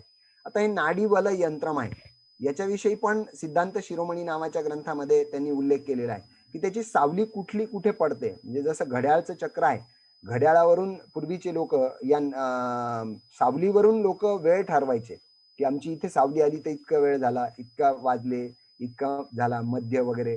ते सगळं याच्यावरून, या नाडीवल यंत्रावरून सांगण्यात येतं. हा सगळा भाग त्याच्यामध्ये त्यांनी वर्णन केलेला आहे. अशा प्रमाणे याच्यामध्ये भरपूर विषय आहेत. पुढे तुम्हाला फिजिक्स या विषयामध्ये प्रकाशाचा वेग याच्याविषयीची माहिती रूपसंहिता नावाच्या ग्रंथामध्ये आहे. त्याच्यामध्ये त्यांनी सांगितलं याचा निश्चित काळ आपल्याला सांगता येणार नाही, पण याविषयी मायकलसन आणि मोर्ले यांनी 19व्या शतकामध्ये ते शोधलं होतं. पण आपल्याकडे रूपसंहिता नावाचा ग्रंथ फार त्याच्या पूर्वी झालेला आहे आणि त्याच्यामध्ये त्यांनी ते सगळं वर्णन केलेलं आहे. पुढे तुम्हाला आणखी विश्वनिर्मिती विषयीचा जो काही भाग आहे त्याचा उल्लेख तैत्तिरीय उपनिषदामध्ये येतो. ब्रह्मानंद वल्ली नावाच्या अनुवाक 1 मध्ये याचा उल्लेख आलेला आहे. विश्वनिर्मितीचा क्रम कसा आहे तर त्यांनी तो सांगितलेला आहे. सुरुवातीला काय आलं असेल तर अक्ष, वायू, अग्नी, आप, पृथ्वी असा त्यांनी क्रम सांगितलेला आहे की नेमकं एक एक याचं जडणघडण होत गेलं आणि त्याच्यानंतर हे सगळं निर्माण झालं, ज्याला आपण पंचमहाभूते म्हणतो. तर तो ओरिजिन ऑफ मॅटर हा सगळा भाग त्यांनी त्यावेळी तैत्तिरीय उपनिषदामध्ये सांगून ठेवलेला आहे. यानंतर आपण पाहतो कार्यकारण भाव, कॉज अँड इफेक्ट हे जे आपण म्हणतो याच्याविषयीचा संपूर्ण भाग वैशेषिक दर्शनामध्ये सांगितलेला आहे. जे पुढे जाऊन मी तुम्हाला सांगेल चुंबकाचे जे काही प्रकार आहेत त्याचं वर्णन रसार्णव नावाच्या ग्रंथामध्ये केलेलं आहे. पुढच्या स्लाइडमध्ये आपल्याला दिसेल रेनबो मध्ये सप्त इंद्रधनुष्य ज्याला आपण म्हणतो, सप्तवर्ण हे जे काही आहेत याचा उल्लेख सुद्धा आपल्या ग्रंथांमध्ये यापूर्वी येऊन गेलेला आहे. आकाशात जे विविध रंग आपण पाहतो ते सप्तरंगी इंद्रधनुष्य यांचा उल्लेख 6व्या शतकातील बृहत्संहिता नावाच्या ग्रंथामध्ये करण्यात आलेला आहे. त्याच्यामध्ये बृहत्संहिता नावाच्या ग्रंथामध्ये 35वे जे काही प्रकरण आहे त्याच्यामध्ये त्यांनी हे सगळं मांडलेलं आहे. त्यानंतर पुढे जाऊन जे आपण पाहणार आहोत ज्याच्यामध्ये इंजिनिअरिंगचा जो काही भाग आहे, आपण आता पाहिलं चुंबकाचे प्रकार वगैरे त्याचे सगळे भाग त्यांनी वर्णन केलेले आहेत. रेनबोच्या बाबतीत मी तुम्हाला आत्ताच बोललो. त्यानंतर पुढच्या याच्यामध्ये मोशन हा भाग आहे, वैशेषिक दर्शनामध्ये वर्णन केलेला आहे. त्यानंतर लेन्स, फिजिक्स मधलं लेन्स जे आहे याचाही उल्लेख न्यायदर्शनम नावाच्या ग्रंथामध्ये 8व्या शतकामध्ये केलेला आहे. फिजिक्स मध्ये आता आपण पाहिलं हे न्याय कंदली नावाच्या ग्रंथामध्ये त्यांनी याविषयी सगळी माहिती सांगितली आहे. इलेक्ट्रिसिटी जे म्हणतो आपण ती त्यांनी त्याच्यामध्ये वर्णन केलेली आहे. त्यानंतर मशीन डिफाईन्ड नावाचा जो काही भाग आहे पुढच्या स्लाइडमध्ये, मशीन यंत्र ज्याला आपण इंजिनिअरिंग म्हणतो याचा जो काही सगळा भाग आहे हा आपल्याला यंत्रार्णवम नावाच्या ग्रंथामध्ये 14व्या शतकामध्ये त्यांनी मांडून ठेवलेला आहे. त्या ग्रंथांमध्ये त्यांनी दिलेला आहे. तर असे अनेक दाखले आपल्याला देता येतील की आजच्या लोकांना माहितीच नाहीये. टाइप्स ऑफ ट्रान्सपोर्ट याच्याविषयीची माहिती आपल्याला महाभारताच्या भागामध्ये मिळते. भृगु संहितेमध्ये याचा उल्लेख आढळण्यात येतो की त्यावेळी कोणते होते. जले नौके व यानम स्यात्, भूमियानम रथम स्मृतम, आकाशे अग्नियानम च, व्योमयानम तदेवही. तर कुठल्या ठिकाणी कुठलं यान वापरलं पाहिजे याचा उल्लेख या टाइप्स ऑफ ट्रान्सपोर्ट याच्यामध्ये त्यांनी सांगितलं आहे. शिप्स, जहाज कशी तयार करावीत, कशी असावीत याच्याविषयीचा भाग युक्तिकल्प पात्रू याच्यामध्ये त्यांनी आपल्याला सांगितलेलं आहे. तर असे अनेक पुस्तकं आहेत, अनेक भाग आहेत की ज्याच्यामध्ये आता तुम्ही इथे पाहतायत, पहिल्यापासून मी तुम्हाला दाखवतोय, सांगतोय, तुम्ही या पीपीटी मध्ये बघता आहात की वेगवेगळ्या ठिकाणी वेगवेगळ्या ग्रंथाचं नाव येत आहे, रिपीटेड कुठेही नाही. आता जसं तुमच्या समोर आलं विमानशास्त्रम नावाचं, याची एक मी तुम्हाला आठवण सांगेल. मुंबईला एक व्याख्यान होतं, तर मुंबईच्या संस्कृत विभागाच्या प्रमुख ज्या आहेत गौरी माहुलीकर म्हणून, त्यांनी याच्याविषयीचं पुस्तक वाचलं विमानशास्त्रम नावाचं आणि त्याच्याविषयी विमानाची रचना कशी असते वगैरे काय ते तुम्हाला पुढच्या आणखी स्लाइड मध्ये दिसेल. तर त्या विमानाच्या रचनेविषयी सांगितलं. तर आपल्या भारतीय सैन्यातले जे काही लोक त्या ठिकाणी त्या व्याख्यानाला गेले होते, ते म्हणले की तुम्हाला हे कोणी सांगितलं, ही तर फार गोपनीय माहिती आहे. तर ते म्हणले सर की हे आपल्या सगळ्या प्राचीन ग्रंथांमध्येच आहे, फक्त आपले लोक, आपल्याकडची माणसं हे वाचत नाही. जसं हे त्रिपुरा विमान आहे, विमानामध्ये कुठला पत्रा वापरला पाहिजे, कुठलं इंधन वापरलं पाहिजे, कशा पद्धतीने त्याची रचना केली पाहिजे, हे सगळे भाग या ग्रंथांमध्ये मांडलेले आहेत. त्याचा जर आपण निश्चितपणे चांगला अभ्यास करू शकलो तर खूप चांगली माहिती आपल्याला सगळ्यांना याच्यामधून निश्चितच मिळेल, असं वैयक्तिक माझं या ठिकाणी मत आहे. पुढचा विषय आपण त्या ठिकाणी पाहूया. आपण एरोनॉटिक्स मध्ये आहोत. ताई पुढे घ्या. केमिस्ट्रीमध्ये रसरत्न सर समुच्चय. सर आपण पुढे जाऊया. पण हो हो आता आता आपण हे जे विमानाचं पाहिलं, हम्म. की हे हे अजिबातच माहिती नव्हतं की आपलं विमानाचं हे सगळं आपल्या ग्रंथांमध्ये आहे आणि खूप काही वर्षांपूर्वी हे लिहून ठेवलेलं आहे. बरोबर म्हणजे बरोबर. जसं रामायणाचं आपण जर हो हो बघितला उल्लेख, तर पुष्पक विमानाने हा येतो, रावण येतो रावण आणि येतो. सीतेला घेऊन जातो. हो किंवा सीताराम नंतर म्हणजे राम लक्ष्मण नंतर अयोध्येत येतात, तर पुष्पक विमानाने येतात. म्हणजे हे त्या काळात होतं, त्या त्रेतायुगामध्ये हे सगळ्या गोष्टी होत्या. तर आपण विमानाचा शोध कोणी लावला पटकन सांगतो, राईट बदलून. तर साहजिक आहे. म्हणजे हे आपल्याकडेच होतं हे सगळं. याचा अर्थ असा होतो. हे सगळं जाणल्यानंतर. पुढचं रसशाळेचं घेते सर. हो हो. रसशाळेमध्ये रसरत्न समुच्चय नावाचा आहे. म्हणजे बघा आता या प्राचीन याच्यामध्ये केमिस्ट्रीमध्ये रसशाळा, तुमची प्रयोगशाळा कशी असावी याचा उल्लेख त्याच्यामध्ये केलेला आहे त्यांनी, की कुठल्या बाजूला ड्राइंग बे असावी, कुठल्या बाजूला काय असावं, रॉ मटेरियल कुठं असावं. म्हणजे बघा इतक्या प्राचीन काळामध्ये रसशाळा किंवा लॅबोरेटरी कशी असावी, तिचं नियोजन कसं केलं असावं, कुठल्या दिशेला काय असावं, हे नीट नेटकं मांडून ठेवलेलं आहे. इतक्या बारीक गोष्टी त्या काळी लोकांना माहिती होत्या. हा खूप आपल्या दृष्टीने महत्वाचा भाग महत्वाची गोष्ट आहे. खरंय. आहे. हो निश्चित. जसं इथे फ्लेम टेस्ट, विविध प्रकारच्या फ्लेम असतात, त्यांची टेस्ट कशी असते, तर gold yellow, silver white, copper blue, wrought iron black, tin ash colour, हे सगळं रसार्णवम नावाच्या ग्रंथामध्ये त्यांनी सांगून ठेवलेलं आहे. हा ग्रंथ 900 इसवी सनाच्या 900 शतकामध्ये लिहून ठेवलेला आहे. बघा त्याचा पुढचा भाग आला.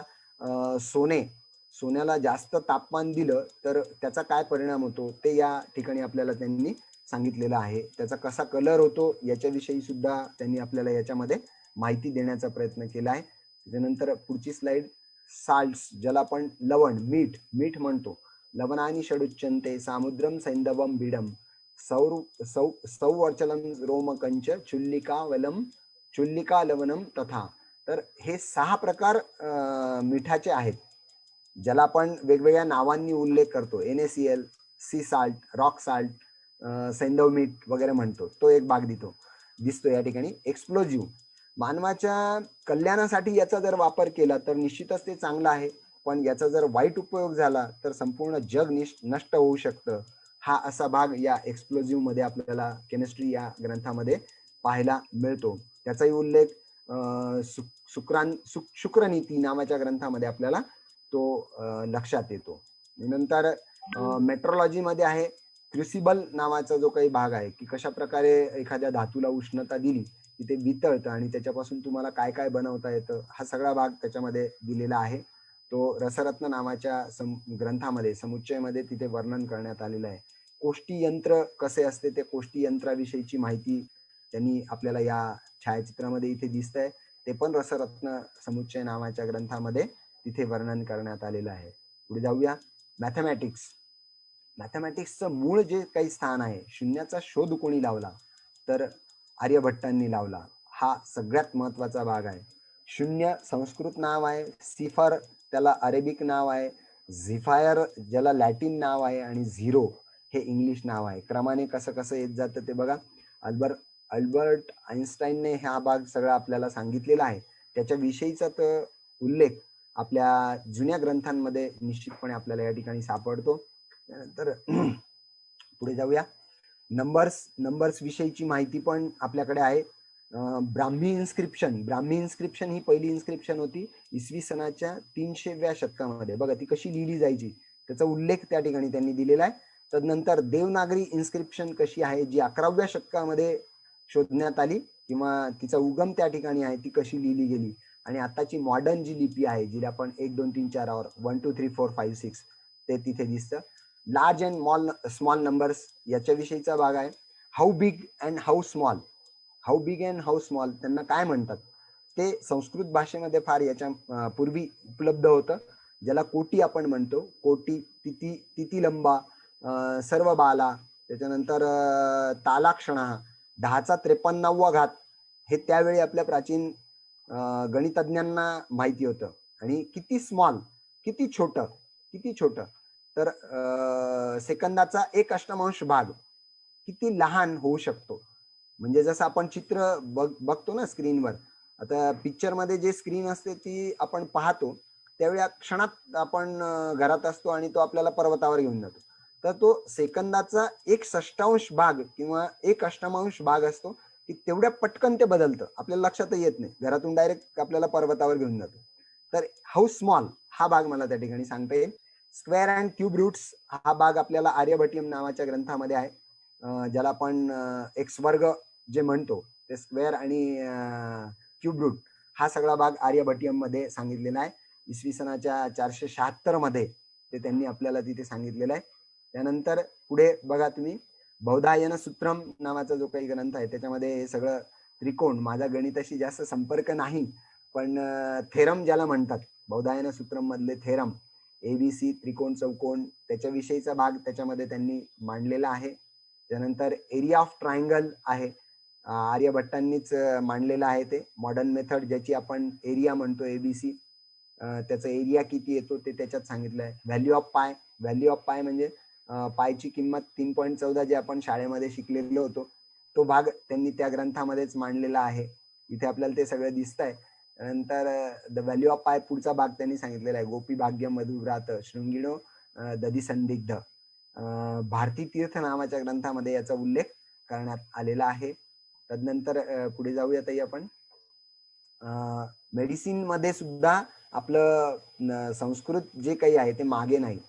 8 स्पेशालिटीज ऑफ आयुर्वेदा, 8 भाग जे आहेत ते आयुर्वेदाचे प्रसिद्ध आहेत. त्याच्यामध्ये काय काय आहे, there are 8 branches of Ayurveda. तर काया चिकित्सा आहे ज्याला बॉडी ट्रीटमेंट म्हणतो, शालाक्यम ज्याला आपण ENT म्हणतो, असे ते 8 भाग त्याच्यामध्ये त्यांनी सांगितले आहेत.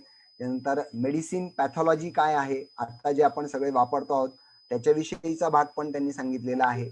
इन एन्शंट इंडिया ते कसं होतं. Human of the body and mind, मन ज्याला आपण म्हणतो की त्याच्यामध्ये कोणते कोणते दोष असतात, तर 3 दोष आहेत, कफ, वात आणि पित्त. यांच्याविषयीचा भाग चरक संहितेमध्ये शरीर स्थानम मध्ये मांडून ठेवलेला आहे. त्यानंतर पुढे जाऊया आपण, एम्ब्रॉलॉजी नावाचा जो काही भाग आहे तो पण त्याच्यामध्ये आहे. गर्भस्य चत्वारी चतुर्विधानी भूतानी माता पितृ संभवानी, म्हणजे मुलांचे गुण, आई वडिलांचे गुण मुलांमध्ये कसे येतात, चरक संहिते नावाच्या ग्रंथामध्ये शरीर स्थानम मध्ये सांगितलंय. आर्टरीज ज्याला आपण म्हणतो, आपल्या शरीरामध्ये ज्या काही धमन्या आहेत त्या कशा काम करतात, रक्तवाहिन्या कशा काम करतात, त्याचा उल्लेख संगीत रत्नाकर नावाच्या ग्रंथामध्ये केलेला आहे. त्यानंतर ब्लड फ्लो कसं होतं, शरीरामधून ब्लड फ्लो कसा होतो याचं उत्तम वर्णन भेल संहिता नावाच्या ग्रंथामध्ये केलेलं आहे. ब्लड सर्क्युलेशन कसं होतं ते पण या ग्रंथामध्ये त्यांनी आपल्याला निश्चितपणे चांगल्या पद्धतीने सांगितलेलं आहे. चरक संहिता हा ग्रंथ आहे.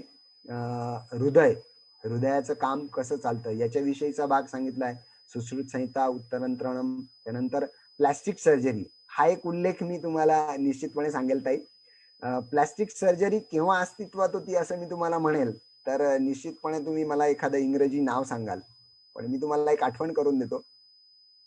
रामायणामध्ये ज्यावेळी शूर्पणखा येते या दोघही भावांना त्यांच्याकडे आकृष्ट करून घेण्यासाठी, त्यावेळी लक्ष्मणाला राग येतो आणि तो तलवार उचलतो आणि तिचं नाक कापून टाकतो. नाक कापल्यानंतर ती रडत रडत तिच्या भावाकडे रावणाकडे येते आणि ती सांगते, दादा त्या 2 युवकांनी माझं असं असं नाक कापून टाकलेलं आहे, मला माझं नाक तू व्यवस्थित करून दे.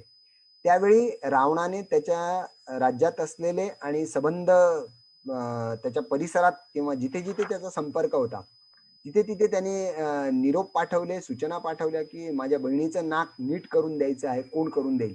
तर त्यावेळी रामायणामध्ये त्याचा उल्लेख आहे की प्लास्टिक सर्जरी आपल्याकडे त्यावेळी अस्तित्वात होती. हा खूप मोठा भाग आपल्याला त्याच्यातून सांगता येईल. तर ते सुश्रुत संहिते नावाच्या ग्रंथामध्ये त्यांनी सांगितलेलं आहे आणि ते वर्णन त्यावेळी आपल्याला ऐकायला मिळतं. जसं ताईंनी आता सांगितलं रामायणाचा उल्लेख, विमानाचा उल्लेख, तोच भाग या ठिकाणी पुन्हा आला.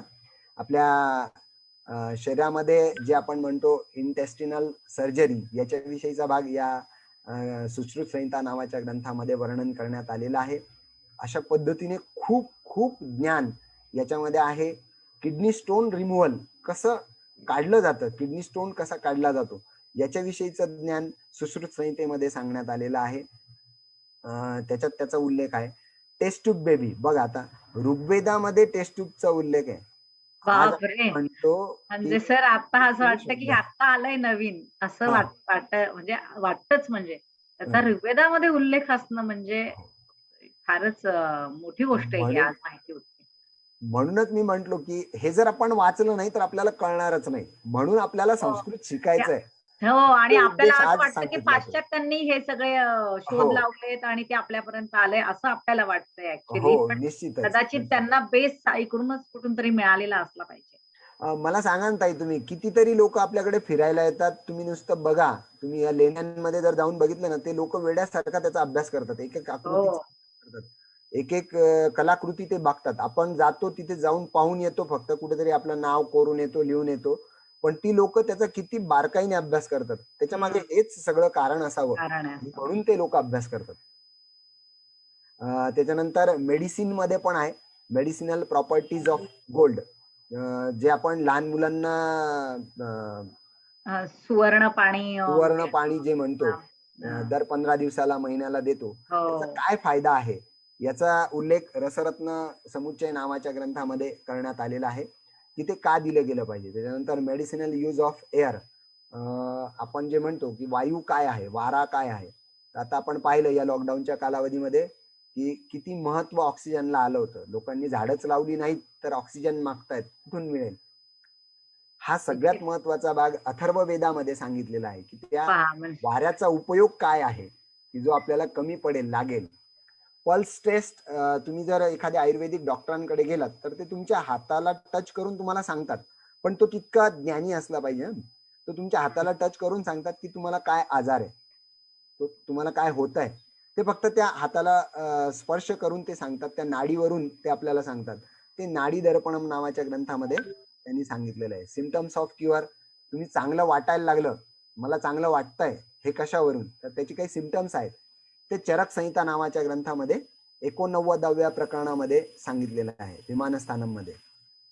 त्यानंतर पुढे बघूया आपण ग्राफ्टिंग. बघ आता इथे बॉटनीचा भाग आला, ग्राफ्टिंग, ज्याला आपण आता नवीन एखाद्या झाडावर कलम करणे म्हणतो. एकाच झाडाला 50 प्रकारचे आंबे येतात. हे कसं शक्य आहे? हे शक्य आहे आणि हे सुद्धा बृहत संहिता नावाच्या ग्रंथामध्ये वराह मिहिराने मांडून ठेवलेलं आहे, इसवी सनाच्या 5व्या शतकामध्ये. बघा किती ज्ञान आपल्या लोकांकडे होतं आणि आपण काय करतो आहोत आणि कसं वागायला पाहिजे. वृक्षार्युवेद नावाच्या ग्रंथामध्ये किती प्रकारचे वेगवेगळ्या प्रकारचे किडे आहेत किंवा कसे आहेत, इन्सेक्ट्स आहेत, ते सगळं त्यांनी त्याच्यामध्ये सांगितलेलं आहे. नंतर पुढे बघूया आपण आणखी त्रिदोषाज ऑफ ट्री. जसं माणसाला आहे तसं झाडांना पण आहे. तुम्ही लाजाळूचं झाड जर पाहिलं असेल तर त्याला तुम्ही स्पर्श करा, तो त्याची पानं मिटून घेतो, तर त्यालाही स्पर्श ज्ञान आहे. हा सगळ्यात महत्वाचा भाग आहे. झाडांची आपण खलपी काढतो तर त्याच्यातून लगेच त्याचा चिकट असा द्रव येतो, तर ते झाड त्या ठिकाणी रडताय, हा भाग आपल्याला लक्षात येतो. जसं आपल्याला लागलं तर रक्त बाहेर येतं, ते त्यांचं रक्त असतं ते ऍक्च्युअली. ते त्या दृष्टीने त्या ठिकाणी आहे. झाडांना पण हे त्रिदोष लागले, सजीव आहेत, आपण म्हणतो सजीव आहेत ते का सजीव आहेत त्याचं हे लगेच आपल्याला निश्चितच. ऍग्रिकल्चर मध्ये सुद्धा संस्कृत भाषा मागे नाही. तिने सांगितलंय की तुम्ही कुठल्या काळामध्ये कुठल्या वेळी कुठलं बी पेरावं, त्याचा उल्लेख कौटिल्यांनी त्यांच्या अर्थशास्त्र नावाच्या ग्रंथामध्ये केलेला आहे, 2ऱ्या शतकात 2ऱ्या प्रकरणामध्ये आणि 24वा श्लोक तिथे दिलेला आहे. Draining of water, draining of water विषयी तर खूप आहे. ताई मी तुम्हाला एक सांगतो, आमच्या भागामध्ये आमचे जे इथले आमदार आहेत यांनी या ड्रेनिंग ऑफ वॉटर विषयी खूप खूप छान काम केलेलं आहे. तुम्ही जर कधी शिरपूरला आलात तर मी तुम्हाला दाखवेन. आमच्याकडे नक्की नक्की. 2 वर्ष जर पाऊस नाही आला, 2 ते 3 वर्ष, तरी आम्हा शिरपूरकरांना पाणी मिळणार नाही असं होणार नाही. इतकं अरे काम वा. आमच्या भाईसाहेबांनी, आमचे आमदार आदरणीय अमरीश भाईजी पटेल आहेत, त्यांनी हे काम इतक्या छान पद्धतीने केलेलं आहे की जमिनीमध्ये पाणी कसं मुरवावं, कसं राहू द्यावं आणि पाण्याचा स्रोत कसा वाढवता येईल याच्याविषयीचं खूप छान पद्धतीने काम आमच्या आमदारांनी या ठिकाणी केलेलं आहे. तुम्ही जर आलात शिरपूरला तर आम्ही निश्चितपणे तुम्हाला याच्याविषयीची खूप माहिती देऊ. ड्रेनिंग ऑफ नक्की. कसं आहे ना सर, येणं जाणं कधीतरी होतं, पण आपल्याला एवढी माहिती नसते. हो. आता ती दिशा मिळाली ना, नाही बाबा निश्चित. इथे इरिगेशनचं असं काम झालेलं, गेलो तर नक्की आपल्याला बघायला आवडेल. हो म्हणजे हो. शेवटी कसं होतं की कुठंतरी तुम्हाला ते ज्ञान असलं तर मग आपण ते ती एक दिशा मिळते आपल्याला, की प्रत्येक मनुष्य प्राणी आहे, प्रत्येकामध्ये आपल्याला जिज्ञासू आहे. पण हो. तुम्हाला ज्ञानच नाहीये, आकलनच नाही, तर पुढचं त्याचं ऍप्लिकेशनच होत नाही. कसं हा करावं? मेजर इश्यू आहे आपला. तर हो. हे ज्ञान आज आज मिळतंय, की अरे संस्कृत भाषेमध्ये ग्रंथांमध्ये किती सगळं लिहून ठेवलेलं आहे. ते जरी आपण फॉलो केलं असतं किंवा अजूनही करू शकलो तरी खूप काही आपण मिळवू शकतो. हो, निश्चितपणे. त्यानंतर कॉस्मेटिक, माझ्या या सगळ्या भगिनींचा हा आवडता विषय आहे. खरंय. त्याच्याविषयी महाभारतामध्ये सांगितलेलं आहे. महाभारताचा शांती पर्व नावाचा जो काही भाग आहे त्याच्यामध्ये कॉस्मेटिक विषयी सांगितलेलं आहे, की ज्याला आपण वेगवेगळ्या फुलांपासून कशा प्रकारे वेगवेगळ्या प्रकारचे सुगंधी द्रव्य तयार केले जातात, पावडर असेल किंवा त्याच्याविषयीचा सगळा भाग क्रीम या असतील. शांती पर्व नावाच्या भागामध्ये, मला त्याच्याविषयी जास्त माहिती नाही, पण शांती पर्वामध्ये मात्र हे सगळं सांगितलेलं आहे. कदाचित म्हणून असं म्हटलं जातं, की त्यावेळेस अप्सरा होत्या किंवा हो, हो. देवी होत्या. त्या खूप सुंदर, म्हणजे त्यांचं वर्णन आपण काही कोणी पाहिलेलं नाहीये प्रत्यक्षात, पण तरी सुद्धा त्यांचं वर्णन अशाच पद्धतीनं केलं जातं. म्हणजे त्याच्यात त्यावेळेला अशा पद्धतीचे कॉस्मेटिक्स पण होते आणि त्या होते. वापरत असल्या पाहिजे, म्हणून त्या सुंदर होत्या असं म्हणायला हरकत नाहीये हो, सर. हो. म्युझिक इन्स्ट्रुमेंट विषयी पण माहिती आहे. वाद्य कशी आहेत, कोणत्या प्रकारची आहेत, नाट्यशास्त्रम नावाच्या ग्रंथामध्ये त्यांनी सांगितलेलं आहे. त्यानंतर पुढच्या याच्यात बघूया आपण 7 नोट्स ऑफ सप्तस्वरा, सारेगम पद नि सा, याच्याविषयी पण वर्णन केलेलं आहे. संगीत रत्नाकर नावाचा ग्रंथ आहे, त्याच्यात सांगितलेलं आहे. रस, जसं शृंगारवीर, हास्य, करुणा, रौद्रवीर, भयानक, बिभत्स, शांत, अद्भुत, ही नाट्याची 9 रस आहेत. ते आपल्याला दक्षिण भारतामध्ये हे विशेष करून पाहायला मिळतं. नाट्यशास्त्रम नावाच्या ग्रंथामध्ये याचा उल्लेख त्या ठिकाणी आढळतो. नंतर क्रिया, बंध, योगा जो आज जगभर आपण ज्याचा हे पाहिलेला आहे, 2015-16 पासून योगाच्या विषयी जी काही माहिती आपण पाहत आहोत. 21 जून हा आपण योग दिन म्हणून साजरा करतो. तर त्या योगाविषयी काय काय माहिती आहे ते सुद्धा, क्रिया, मुद्रा, बंध, ते बंध कसे बांधावेत, मुद्रा कशा घ्याव्यात, कोणत्या क्रिया कराव्यात, याच्याविषयीचा भाग देखील आपल्या प्राचीन ग्रंथांमध्ये सांगून ठेवलेला आहे. त्याचप्रमाणे प्राचीन शास्त्रज्ञ कोण कोण होते, तर कपिल मुनी, आर्यभट्ट, धन्वंतरी, विश्वकर्मा यांनी अतिशय उल्लेख छान घेतलेला आहे. विश्वकर्मांविषयी मी सांगेल तर महाभारतातलं एक आठवण तुम्हाला मी सांगेल. इंजिनिअरिंग काय असतं, स्थापत्यशास्त्र काय असतं, स्थापत्यशास्त्राचा उत्कृष्ट नमुना म्हणजे महाभारतातलं लाक्षागृह. अतिशय उत्कृष्टरित्या बांधलेलं होतं, अतिशय उत्कृष्टरित्या, की ज्याच्यामध्ये जिथे पाणी आहे तिथे पाणी नसून काच दिसते, जिथे काच आहे तिथे पाणी वाटतं आणि त्याच्यातूनच दुर्योधनाचा त्या ठिकाणी अपमान झालेला असतो आणि म्हणून तो तिला बोलतो आणि त्याच्यातून संपूर्ण महाभारत निर्माण झालं. तर हे जे काही आहे हे आपल्या प्राचीन ग्रंथांमध्ये मांडलेलं आहे. आजही आपण म्हणतो की आम्हाला घर बांधायचं आहे, पण घर बांधायचं आहे तर मग वास्तुशास्त्राप्रमाणे बांधायचं. तर ते वास्तुशास्त्र काय आहे, कुठल्या दिशेला पाणी असावं, कुठल्या दिशेला अग्नी असावा, कुठल्या दिशेला आपलं घरातलं किचन असावं किंवा हॉल असावा, बेड असावा, पैसे ठेवण्याची जागा कुठे असावी, या सगळ्या गोष्टी या प्राचीन ग्रंथांमध्ये, प्राचीन पुस्तकांमध्ये आपल्याला त्यांनी सांगितलेल्या आहेत. हा खूप मोठा ज्ञानाचा साठा या संस्कृत भाषेमध्ये आहे. फक्त आपल्याला तो उकरून काढायचा असेल तर ती संस्कृत भाषा आपण सगळ्यांनी निश्चितपणे शिकली पाहिजे. शिकली खरं पाहिजे पाहिजे. आणि तिचं अवगत जाणून घेतलं नॉलेज पाहिजे. केलं पाहिजे. जर थोडंफार आपण वाचू शकलो तर आपल्याला थोडंफार ज्ञान त्याच्यातून मिळेल. मी असं म्हणत नाही की तुम्ही लगेच सगळे पुस्तकं उघडा आणि लगेच सगळं ज्ञान घ्या, असं नाही. पण आपण थोडं थोडं केलं तर निश्चितपणे ही भाषा आपण जाणून घेऊ शकतो, शिकू शकतो. भारतातच नाही ताई, तर परदेशामध्ये सुद्धा अनेक प्रकारचे लोक याचा अभ्यास करतात.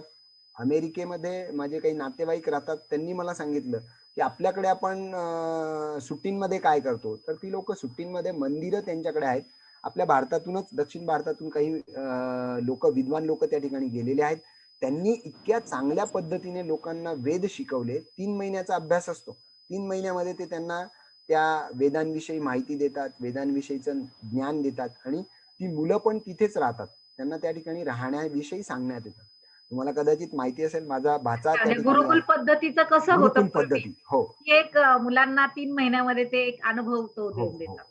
आणि आपली भुवन- संस्कृती पण काय आहे आणि हे पण काय हो, आहे, वेद हो. काय आहे, वेद संस्कृत काय आहे? भाषा काय आहे, हे त्यांच्यापर्यंत पोहोचतं. हा. चांगला उपक्रम आहे सर. अतिशय छान पद्धतीने भुवनेश्वर अमृतकर म्हणून आहेत, त्यांची मुलगी मृणालिनी 3 महिने असं तिने 3 वर्ष केलं. तिला इतकी छान माहिती मिळाली. ते म्हणे की आपल्याकडे भारतामध्ये जर मला असं करायचं असेल तर आपल्याला हे नाही मिळणार कदाचित, पण परदेशामध्ये ती लोक इतक्या झपाटून मागे लागलेली आहेत आणि त्याच्याविषयीचं ज्ञान ते त्या ठिकाणी मिळवत आहेत. ही खूप मोठी गोष्ट आहे. पण मी त्याही ठिकाणी जाईल की त्याही ठिकाणी असं म्हणेल की ज्ञानाला कुठल्याही प्रकारची बंधनं नाहीत. नाही. जगभर, भारतभर कुठेही असो, ज्ञान लोकांनी घेतलं पाहिजे, शिकलं पाहिजे आणि त्याचा वापर आपल्या दैनंदिन जीवनामध्ये, दैनंदिन आयुष्यामध्ये निश्चितपणे केला पाहिजे. एवढं बोलून मी या ठिकाणी थांबतो सर आणि सर पुढील थांबा चित्र थांबा पाहिलं. थांबू नका, थांबू नका. कारण एक प्रश्न आलेला आहे माधवी जोशींचा. तिचं म्हणणं आहे की खूप छान माहिती संस्कृत भाषेची महती व उकल खूप सुंदर आणि साध्या शब्दात सांगितली. माझा एक प्रश्न आहे, संस्कृत भाषा करिअर म्हणून का निवडावी? यात कोणत्या संधी उपलब्ध आहेत? याची माहिती विद्यार्थ्यांपर्यंत कशी देऊ शकतो? कृपया आपण मार्गदर्शन करावे. ताई, असा प्रश्न विचारला. संस्कृत भाषा करिअर म्हणून निवडायची असेल तर मी तर म्हणतो ही सगळ्यात चांगली संधी आहे की आज जगभरामध्ये लोक संस्कृतकडे खूप वळलेले आहेत.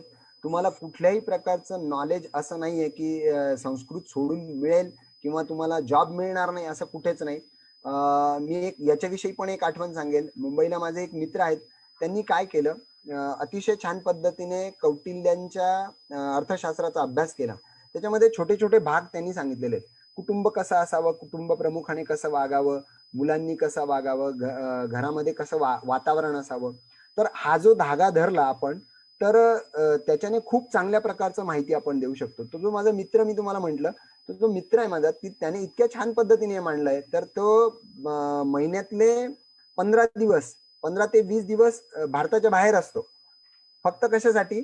त्याने संस्कृतमध्ये सगळ्या गोष्टी निवडल्या, त्याने त्याचं ग्रॅज्युएशन वगैरे सगळं कम्प्लीट केलं आणि लोकांना तो आता मार्गदर्शन करतोय. कशाच्या माध्यमातून? कौटिल्याच्या अर्थशास्त्र ग्रंथाच्या माध्यमातून लोकांना तो मॅनेजमेंट शिकवतोय. कसं मॅनेजमेंट करावं, कशा पद्धतीने मॅनेजमेंट केलं पाहिजे, हा सगळा भाग त्याच्यामध्ये येतो. आणि म्हणून करिअर म्हणून आपण संस्कृत विषय निश्चितपणे घेऊ शकतो आणि त्याचा आपण चांगला फायदा पण करून घेऊ शकतो.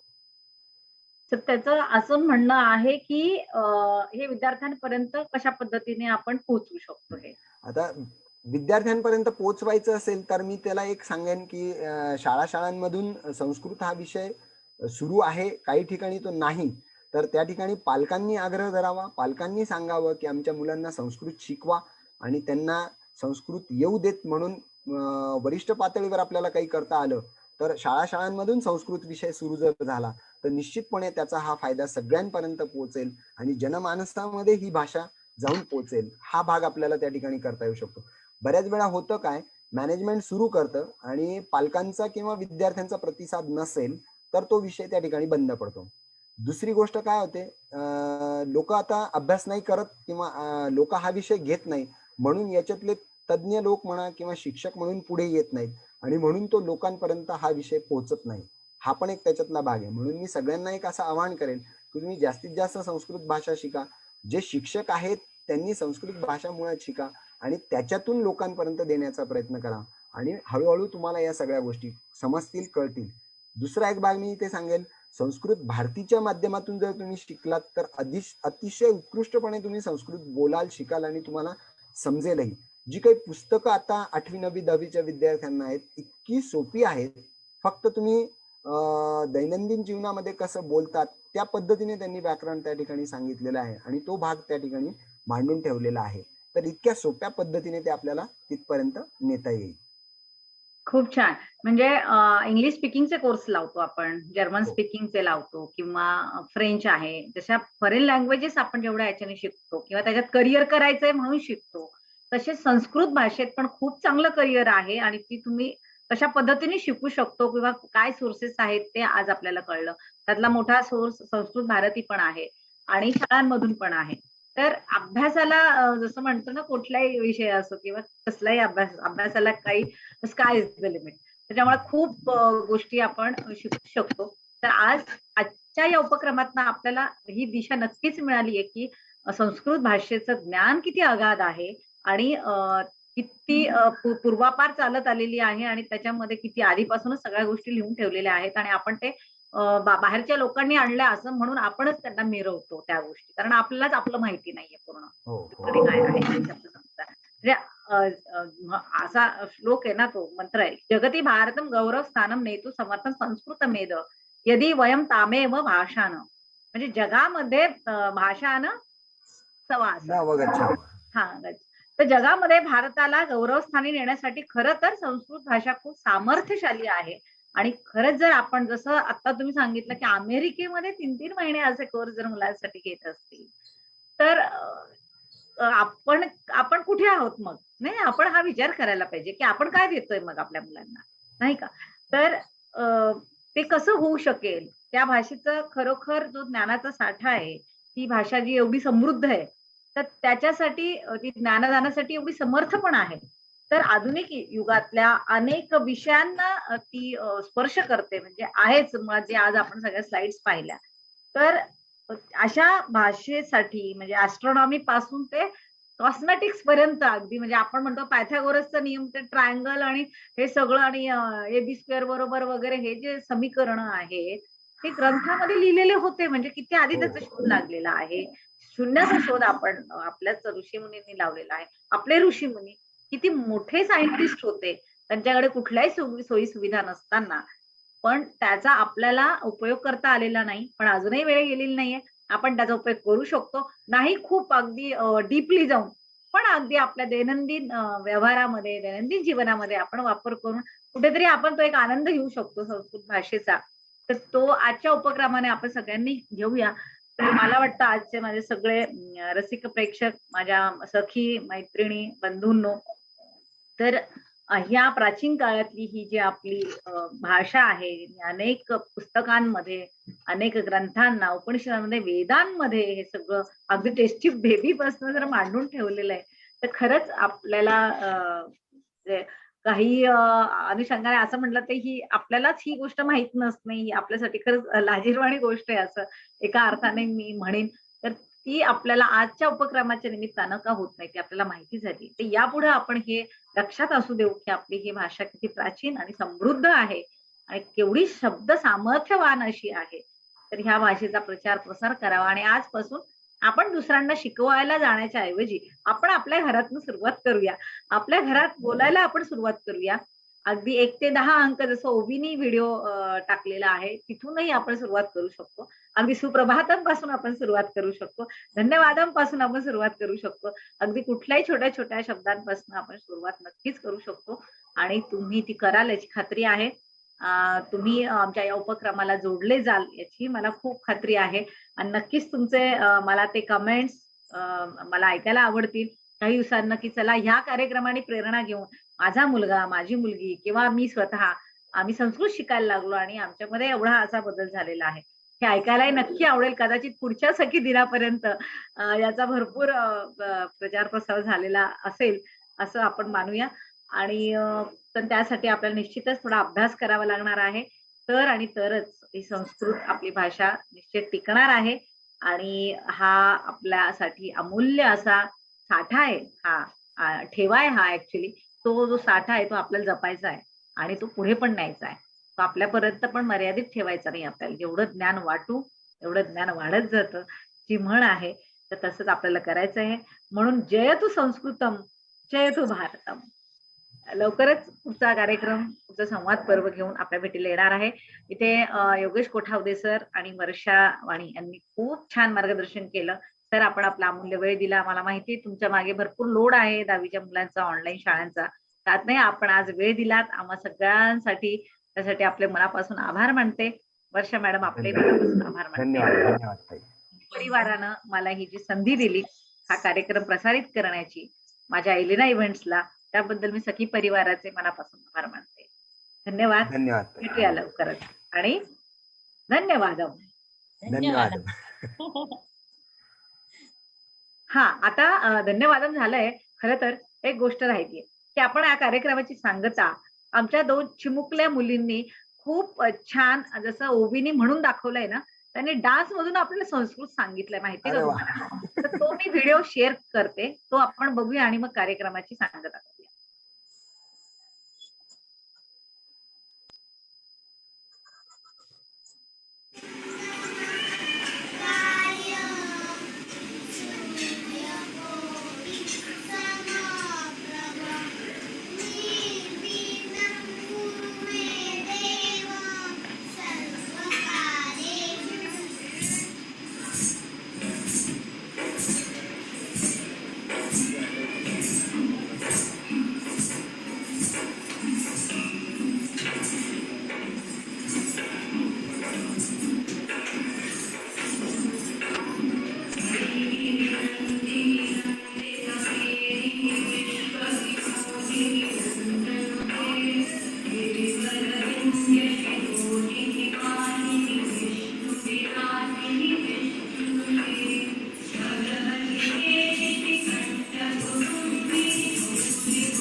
अतिशय छान, अतिशय छान.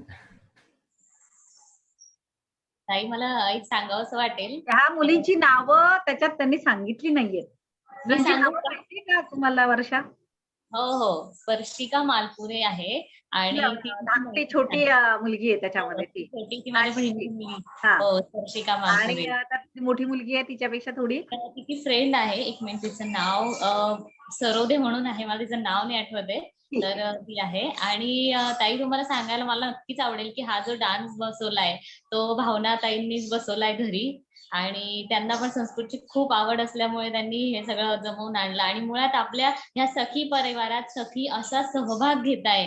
आता तुम्ही व्हिडिओ सगळ्या ग्रुप्सवर बघा, सगळ्यांनी कोणी गाणं बसवलंय, कोणी व्हिडिओ बनवलेत, कोणी काय काय केलंय. ही सगळ्यात मुळात संस्कृतची आवड आहे, त्याच्यामुळे सगळ्या करतायत. याच्याबद्दल आपल्या सगळ्यांना खूप अभिमान वाटला पाहिजे. अगदी अगदी अभिमानास्पद गोष्ट आहे ही. म्हणजे थोडेच दिवस झाले सुरुवात केली तर इतका इंटरेस्ट निर्माण झाला. जसं सरांनी सांगितलं की चैतन्य निर्माण करणारी भाषा आहे. तर मला वाटतं ते सखी परिवारामध्ये चैतन्य निर्माण झालेलं आहे आणि त्यांनी मुलांनाही त्यासाठी प्रेरित करत आहेत. इतका सुंदर डान्स पण बसून घेतलेला आहे किंवा उभीने इतके छान म्हटलेलं आहे. तर खरंच हे कौतुकास्पद आहे, अभिनंदनीय आहे. कोणाला प्रत्येकाला मनातनं वाटत असतं, फक्त दिशा नसते. ती दिशा आता मिळालेली आहे आणि नक्कीच याचा प्रचार प्रसार खूप छान पद्धतीने होईल आणि आपली भाषा आपण बोलायला लागू याचा आनंद मला वाटतं अवर्णनीय असेल आणि हेच ह्या कार्यक्रमाचं सुद्धा ही फलश्रुती असेल असं मला वाटतं.